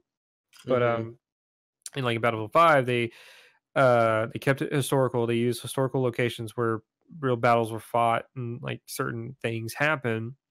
And they even got a lot of the detail down. But what they were doing, that was the only thing that wasn't really historical, which, like I said, it's very petty to hold that argument like, oh, women weren't in World War II, so why should they be in the game? Well, I was like, well, no, they can have women, but just don't make that like a standpoint of your game. Don't be like, we got got you. women. Okay, I got what you're saying now.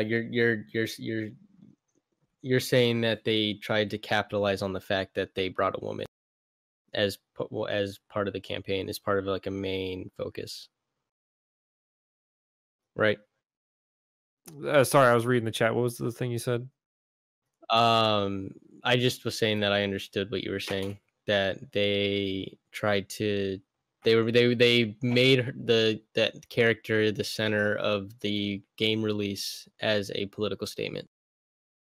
Yeah, Right. kind of. It wasn't in the reveal, but like later, like when people started complaining about it, they were basically like I said, the guy brought up saying that he didn't want to talk to his daughter. I'm kind of paraphrasing, but he didn't want to like try to have to explain to his daughter why there weren't women in the game. Like, why aren't there people that look like me, or like why can't I play as a woman? And like that's kind of a petty thing. But then, if anything, you can Yeah, put women in the game, but don't try to like you know push that as like the main selling point of the game. exactly.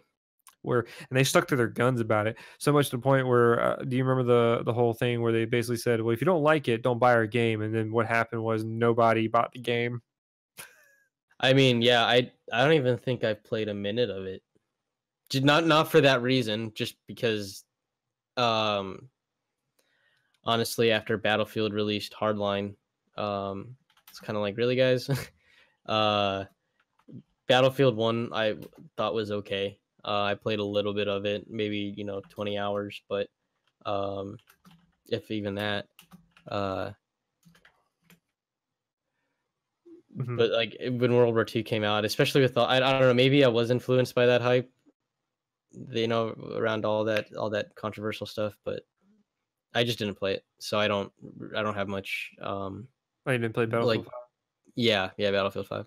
Well, I don't there's have much. another thing that happened, and I don't know. Well, this is more of an EA thing versus like a political thing. Um, a lot of like when you play the game, it was a good game, but it felt like an early access game.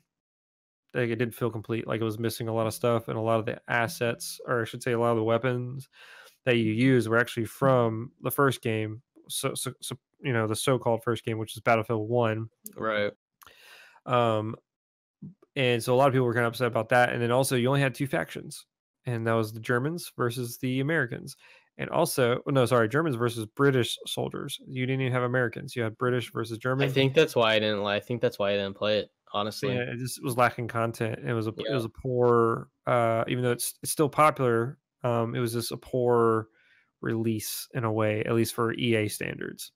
Right. But another thing that they're kind of talking about in chat, I kind of like what Delta was saying. Like if it is historically accurate, then like put the women in the campaign. If it's not, just put them in multiplayer, which makes sense. If you're doing like a campaign for like World War II or something like that, yeah, you can have like a campaign where you play as an American, British, or whatever soldier. Like like in Battlefield, they actually had like single player campaigns, and one of the things they would have it where you play like certain soldiers in certain battles. One of the cool things, actually, which I haven't played it, but it looks really cool. But you play as a Tiger commander of the German tank battalion, and Okay. that I think is really cool. And they have like a whole story around him and stuff like that. But Another thing was Wolke was talking about no female characters in Gears of War 1, but now half the game are female characters, and I think that's more so it just progressed, and that may but the thing is that I would say like at least Gears 1 through 3, and they did have a female character, but you couldn't play as them. In the first one, there was wasn't there that like president lady or somebody or some kind of like Steve Chaff or whatever, or For what chief of again? I'm staff. I mean, sorry. I got have my you ever played Gears ADD of kicked. War? Like the first one, and I don't remember anything of it. Oh, so you didn't play like the other ones? Because Wolke was talking No. about them. He was talking about how in the first Gears of War there was no female characters, and then and then the ones after that, yeah, Anya. After that, they started adding way more, and then now the half of the characters you play as are female. But I would actually, like I was trying to say, is that that's not. I wouldn't really consider that, or sorry, I would consider that a good way to implement female characters in a game to where it doesn't. But yeah, but she was a badass boss. Sorry, I'm talking to chat. No, you're Uh, good. uh, but that's a good way to implement, like, say, if you're trying to push that agenda of women being in games or whatever, if that be your move. That's a good way of doing it. You know what I mean? Because Mm-hmm. you're adding characters that you play slowly, and plus it's a fictitious story anyway, so it's not like you have to worry about anyone complaining like, "Oh, it's not historically accurate." It doesn't matter, and it's also if you implement, if you're going to do something to try to fit some kind of political agenda or some PC, like I call it forced political correctness. Um, at least make the women one believable, and then sorry, I just actually I think that's my only point really that I would harp on is make them believable. Don't just put in a woman being a woman for the sake of being a woman in a game just because you want that in your story so that you appeal to people that are feminist or want to, you know, have that be the main topic, and don't make them invincible. That was another thing. I saw a headline article like a brief thing about I don't remember what if it was a specific game coming out, but they were making it to where like the women characters in the game couldn't be put in violent situations, or they couldn't die or be shot at. I think they were invincible in some way to where they Okay. were out of the fight, which doesn't make sense, especially if they're in a war zone. Yeah, that is weird. I'm back, by the way. Yeah, I see. We can continue just talking, kind of going back on the whole Battlefield 5 thing, and talk about how like they were the main thing was like women. They were trying to like force that, and they were sticking by their guns on it, and how that was just a poor choice when they could just avoided it and still add women to it, but don't make that like a whole standpoint. You know what I mean? Like just put that in the game. And like Delta was talking about it earlier, that if you're going for a game for historical accuracy, just don't put them in the campaign, but put them in multiplayer and kind of things like that. So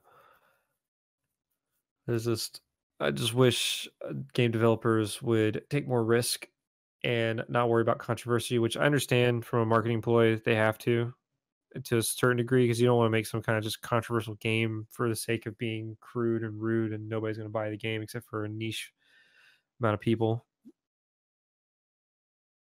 Yeah, I mean, I feel the same way. I hate when politics ruin things, in any aspect of life.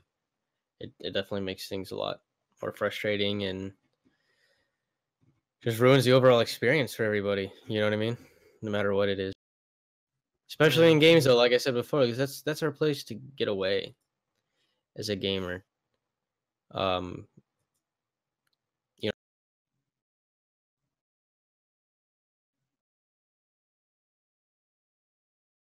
Yes, that actually brings up a good point, Walkie. That you shouldn't claim something as sexist if what you're portraying is historically accurate, which is weird. How I think that's kind of like what starts the whole thing. Like if you don't add women to like a game and you're trying to be historically accurate and like, but we female gamers and women are powerful too. But you know, you're portraying history if they weren't there, and so sad. Too bad, so sad.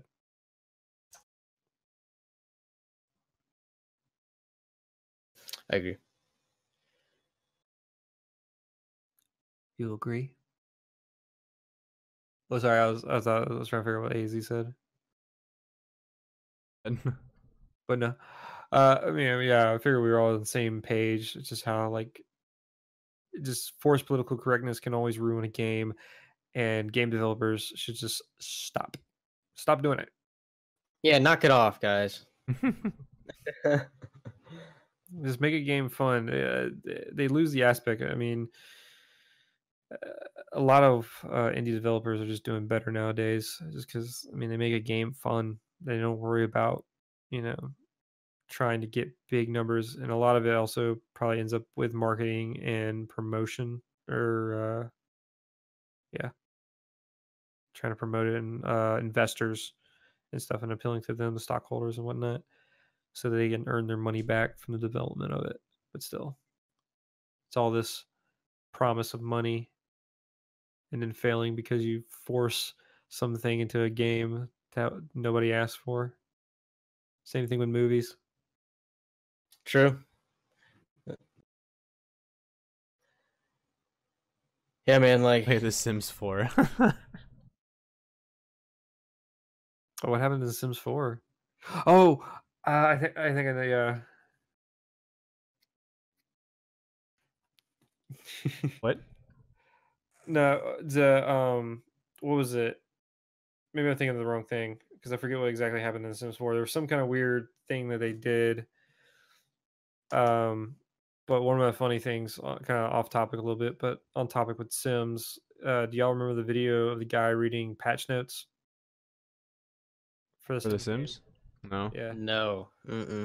Crap, I'm trying to remember some of the good ones. It was like they had to patch it to where you couldn't like sleep with the Grim Reaper when he visits someone who died, to where you couldn't get a woman pregnant by the Grim Reaper.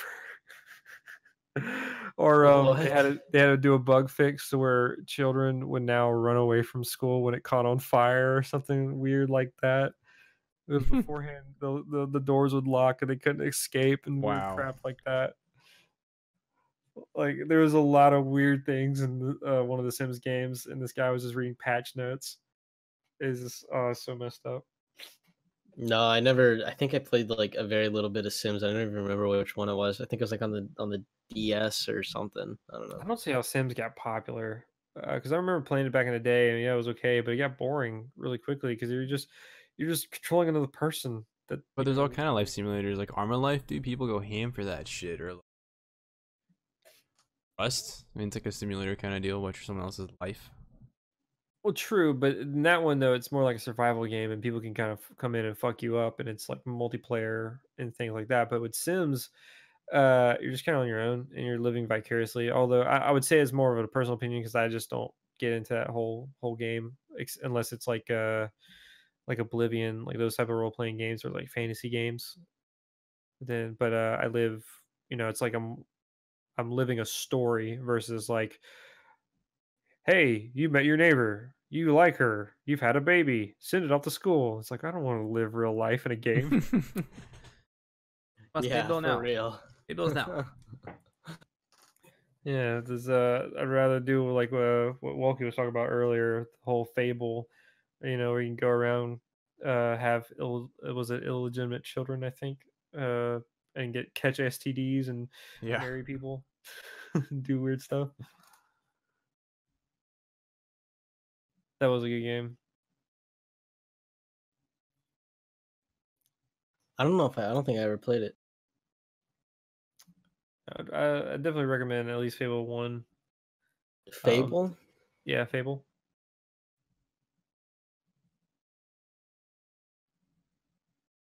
Oh yeah, all the Fade to Black sex scenes.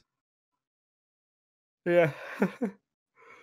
Oh my god. So we're quickly, I guess, approaching our sort of predetermined sort of time guideline. So, do you have any more final thoughts on the political games slash other side tangents related to that topic? Anybody? I'm I sorry. I don't was think just so. thinking. Because my main thing, like I said, or I'll just reiterate, is that they should do it in a tasteful way to where they can either make a story about it, or not do forced political correctness and try to censor it for my sake when I didn't ask for it, just to try to reach a wider audience. If anything, make it for story's sake. If you're going to make a brutal game about, some uh, uh, controversial topic or whatever, then go for it. But you can do the whole option of letting, if I don't want to see it by playing the game, I'll censor it myself. Like I can skip over it or whatever, but don't force beliefs and things on me through a game. That's my main thing. Yeah, there are some war games, Loki. By the way, your comment there. War Rights is a big one. They have Hold Fast, Nations at War, which is like the French or some shit. Mm-hmm. But anyway, I'll quit sidebarring there. I guess we'll go ahead and end this podcast episode with, I guess, some Q&A was an idea. From the chat to any of us. Any questions about us or things, the topics that we talked about today. That I mean, we can try and answer, or if there are any questions, we can think and yell at us and stuff. So. Oh god, we're not getting on a Civil War discussion. Just the war game. Oh, you're talking about the game. Oh, Yeah. okay. Whew. I was like, because yeah, we don't want that.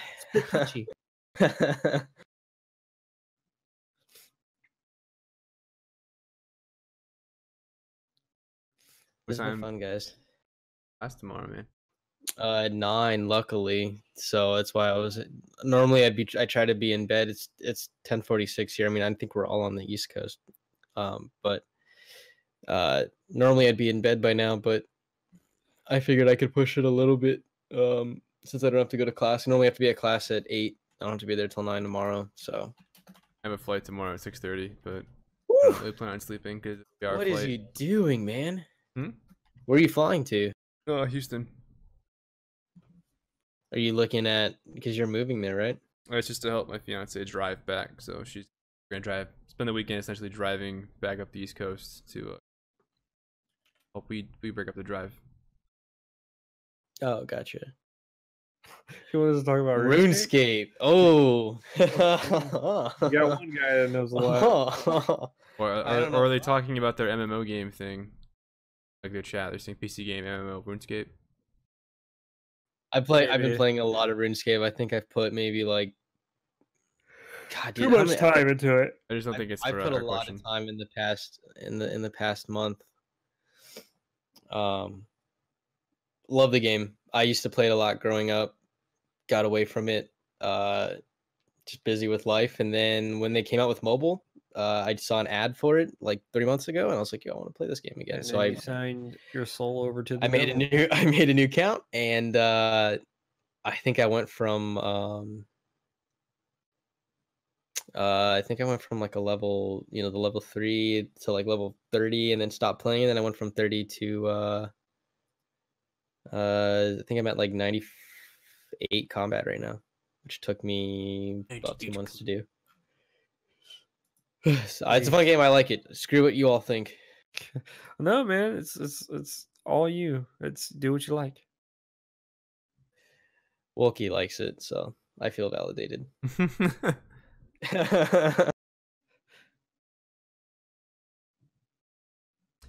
All right, so the question is, I want to hear about FPS games. Talk about it.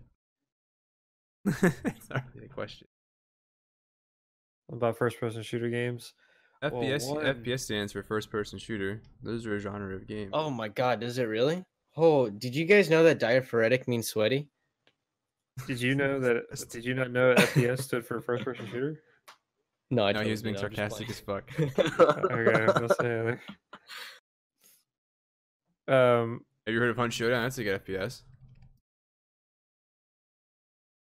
Opinion on the new line of CPUs from AMD and Intel. We're getting technical. I don't know. Yes, that's a little beyond me.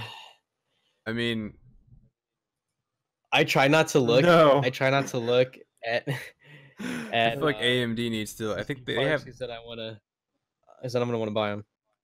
I think AMD has always had the heating thing. I think they always run hotter than the other ones do. But Intel, Yes. I always will go Intel though.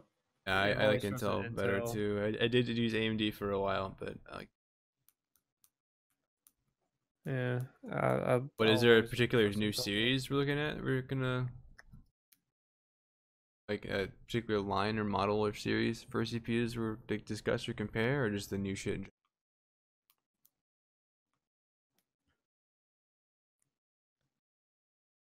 You want to talk about Fortnite, Wilkie? Is that what you want? Fortnite? Don't play Fortnite. No, don't do it. Don't fall for it. It looks like there's a bunch of like. Hours in a Fortnite.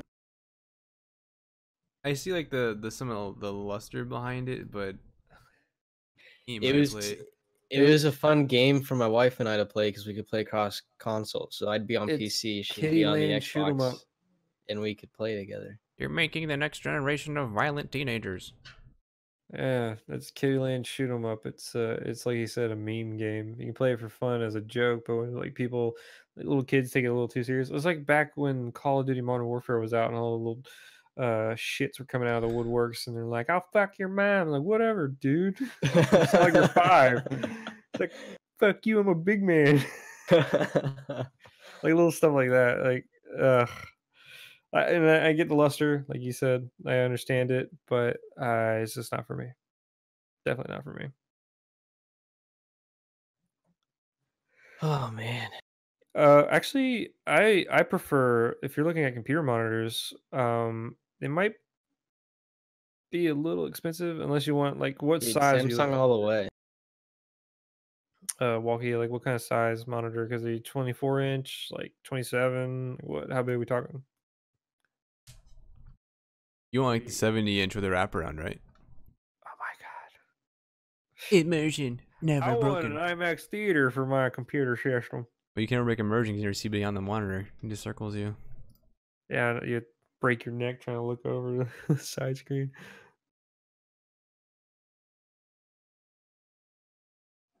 Damn. Getting called out, Vane. Wait, well, what was I talking like? Talking shit. What screen? Talk shit, get hit. You talk about monitors. Oh, look, you got him squeaking. Yeah, he's scared now. What, did I squeak? A little bit. It's all love though.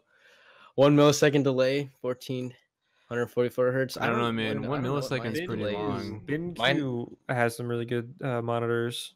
They actually have like really cool setup for the settings for like color balance, contrast, gamma. Like it kind of goes in depth. They even have like filters for blue light, so you can eliminate a lot of it, like a huge filter for it. So although that, I would say that turns it a little bit yellow if you don't mind that. They also have black for nighttime. Yeah, you can adjust the backlight, just the they have a black light equalizer. I forget exactly what it's called. It's like maybe it's black equalizer or something, but it adjusts your screen so like in dark spots you can kind of see a little bit, help you out in like certain games. If it's too dark, you can just adjust it on the fly. I really come to like it. The one I got though, I wouldn't recommend since you're only looking for 144 hertz because mine's 240, which I wouldn't recommend for any situation because most games don't reach past basically the 144 mark anyway, so it's no point. But it's I think majority will come in 24.5-inch screen with all the settings and stuff. Forget the specifics that are different, but because like some are cheaper, some are not. But the standard is either 60 hertz or 144 with the 1 millisecond delay. My laptop came with the 144 hertz with 7 milliseconds, and I've had 0 issues with it. Yeah, I will say it's I love nice, it. but for me, I'd probably just stick with any monitor at 60 hertz for most of my stuff anyway. But I do like my one, even though it's 240, and a lot of the stuff, if I play that, I really don't notice screen tearing unless it's like a certain game that doesn't have this, like the right optimization or whatever. Like Arma, that's really the only game I get with a lot of screen tearing. I don't even know if that's something that I honestly really notice. I don't know. Well, I'll tell you this: once you notice it, it's hard to unsee it. Oh, it's screen tearing? Yes. Dude, no, that's a fucking cancer. If you don't notice it now, you're blessed. Yeah, you consider yourself lucky.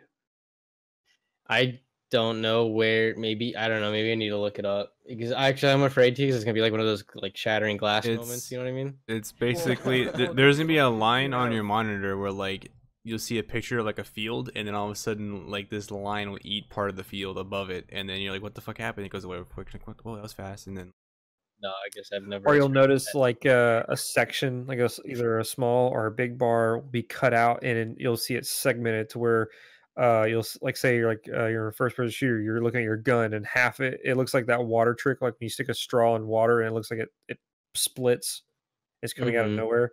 It'll do like that, but on your screen, and it hurts my fucking eyes.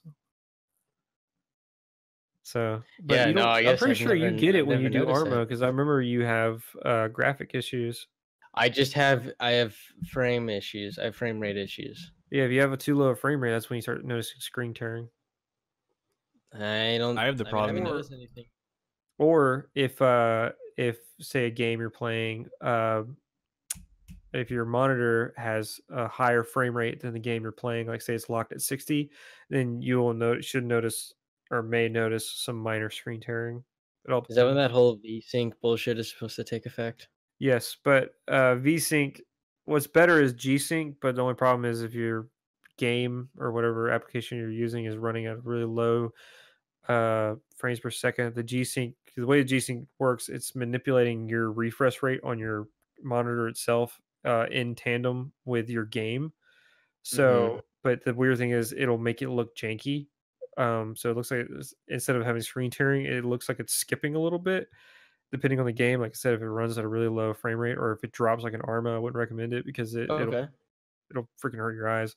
Um, but yeah, anytime you see like that tear in the screen, but like I said, if you don't notice it, either your game's not doing it or you're lucky and you can just I ignore it. Your I eyeballs guess don't I'm go as lucky, man. fast. They don't go 60 Oh megahertz. please. Oh please. Please. But yeah, always stick with a 1080p monitor. You don't really want to go any lower than that. Why would you, dude? It's 2019, dog. In fact, I I have the don't even problem now know. where I have to use VSync, otherwise my GPU will like keep pushing at like 600 frames, and then it heats up, and it's like I'm hot, and I'm like, all right, well, it does. Why is I'm it like pushing playing so Assassin's high? Creed because it has like a billion things of RAM and like all this shit to do. It's like I'm gonna go fucking fast, and then it does it, and it's like I'm hot, and it's like why did you do that to yourself? And then you tell it to calm down. Like, 60 is great, man. Don't worry about it. And he's like, okay. Well, then you wouldn't locking the frame rate in the game fix that problem? That's what I have to do. That's what he said. But Otherwise, VSync doesn't lock the frame rate.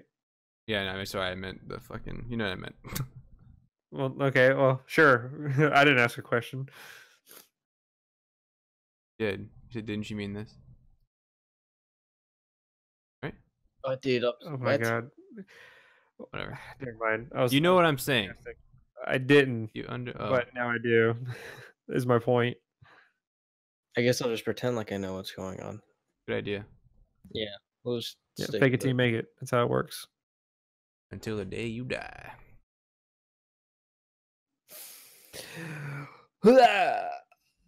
We're all just dust in the wind. Stardust. That's right. When you feel sad and stuff, look up and think that's inside of me, all the stars. Stop. That's pretty cool though. Think about that. You're made of that huge ball of gas just sitting there floating in space. Or a ball of gas. Thank you for noticing. Are liquid cooled PCs good? They're not bad. It's just the method of cooling. Yeah, I would say they're better though. What are they cooling? That's the more important question. That determines if it's good or bad or not. Go full Slav and do a vodka cooled PC. Actually, I have two PCs on me. So my one is air fan cooled, my other one's actually liquid cooled, and it's just because of the size of the CPU and what this computer's job is versus what my personal computer's job is. So, it's just another method to cool down your stuff and depending on what kind of gear you use, either method can be better. I would the more like heavy duty stuff and more advanced things, I would say Oh, liquid cool. yeah. Like I have that I forgot what brand it is, but it's a giant CPU with like as many cores as I could possibly get at the time, which is liquid cool server rig. Mine, I have the Noctua fan thing, which sorts of fans out there, so I don't know. Oh yeah, now that you think about that, yeah, liquid cool is definitely if you're gonna do overclocking. That is a good point. Or I mean, airflow and that's it's a whole mess of like optimization itself. You have to have a good case with a good airflow, good fan setup, so the air circulates properly and vents the proper spot and all that. Yeah, Yeah, it's a fucking. you don't want to burn your motherboard out or any other. You don't want PCs to burn.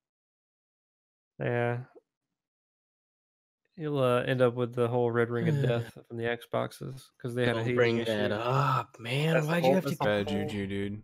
That's bad.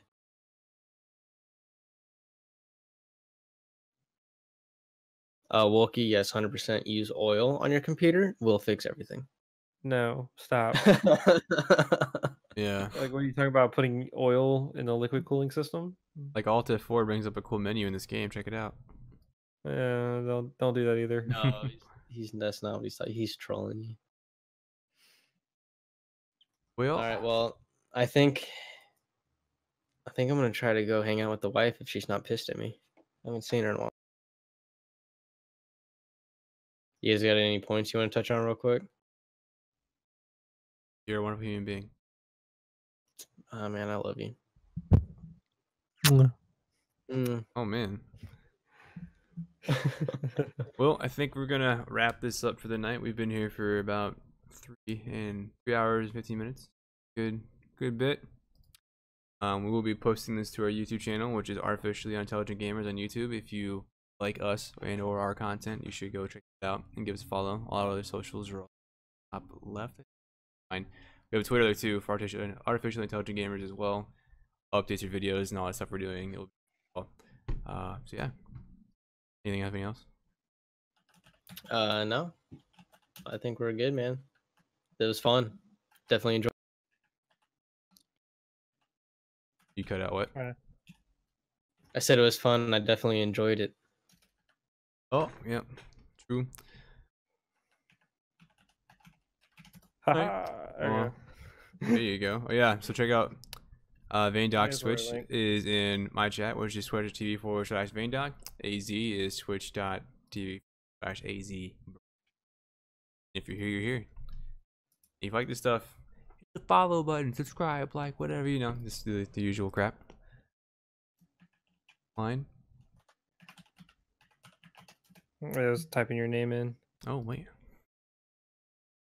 Need to add a shout out thing to my command list and all that stuff. Sorry. But I'll keep the chat live for a few minutes longer if we want to keep talking. But I will have the end screen up with some music on, but I'll still be here. I just want to like eat some food and do it in front of y'all. We love all y'all and appreciate y'all coming out and listening. You guys the best. Goodbye. Goodbye. You have a good night. Be safe. Have a good one.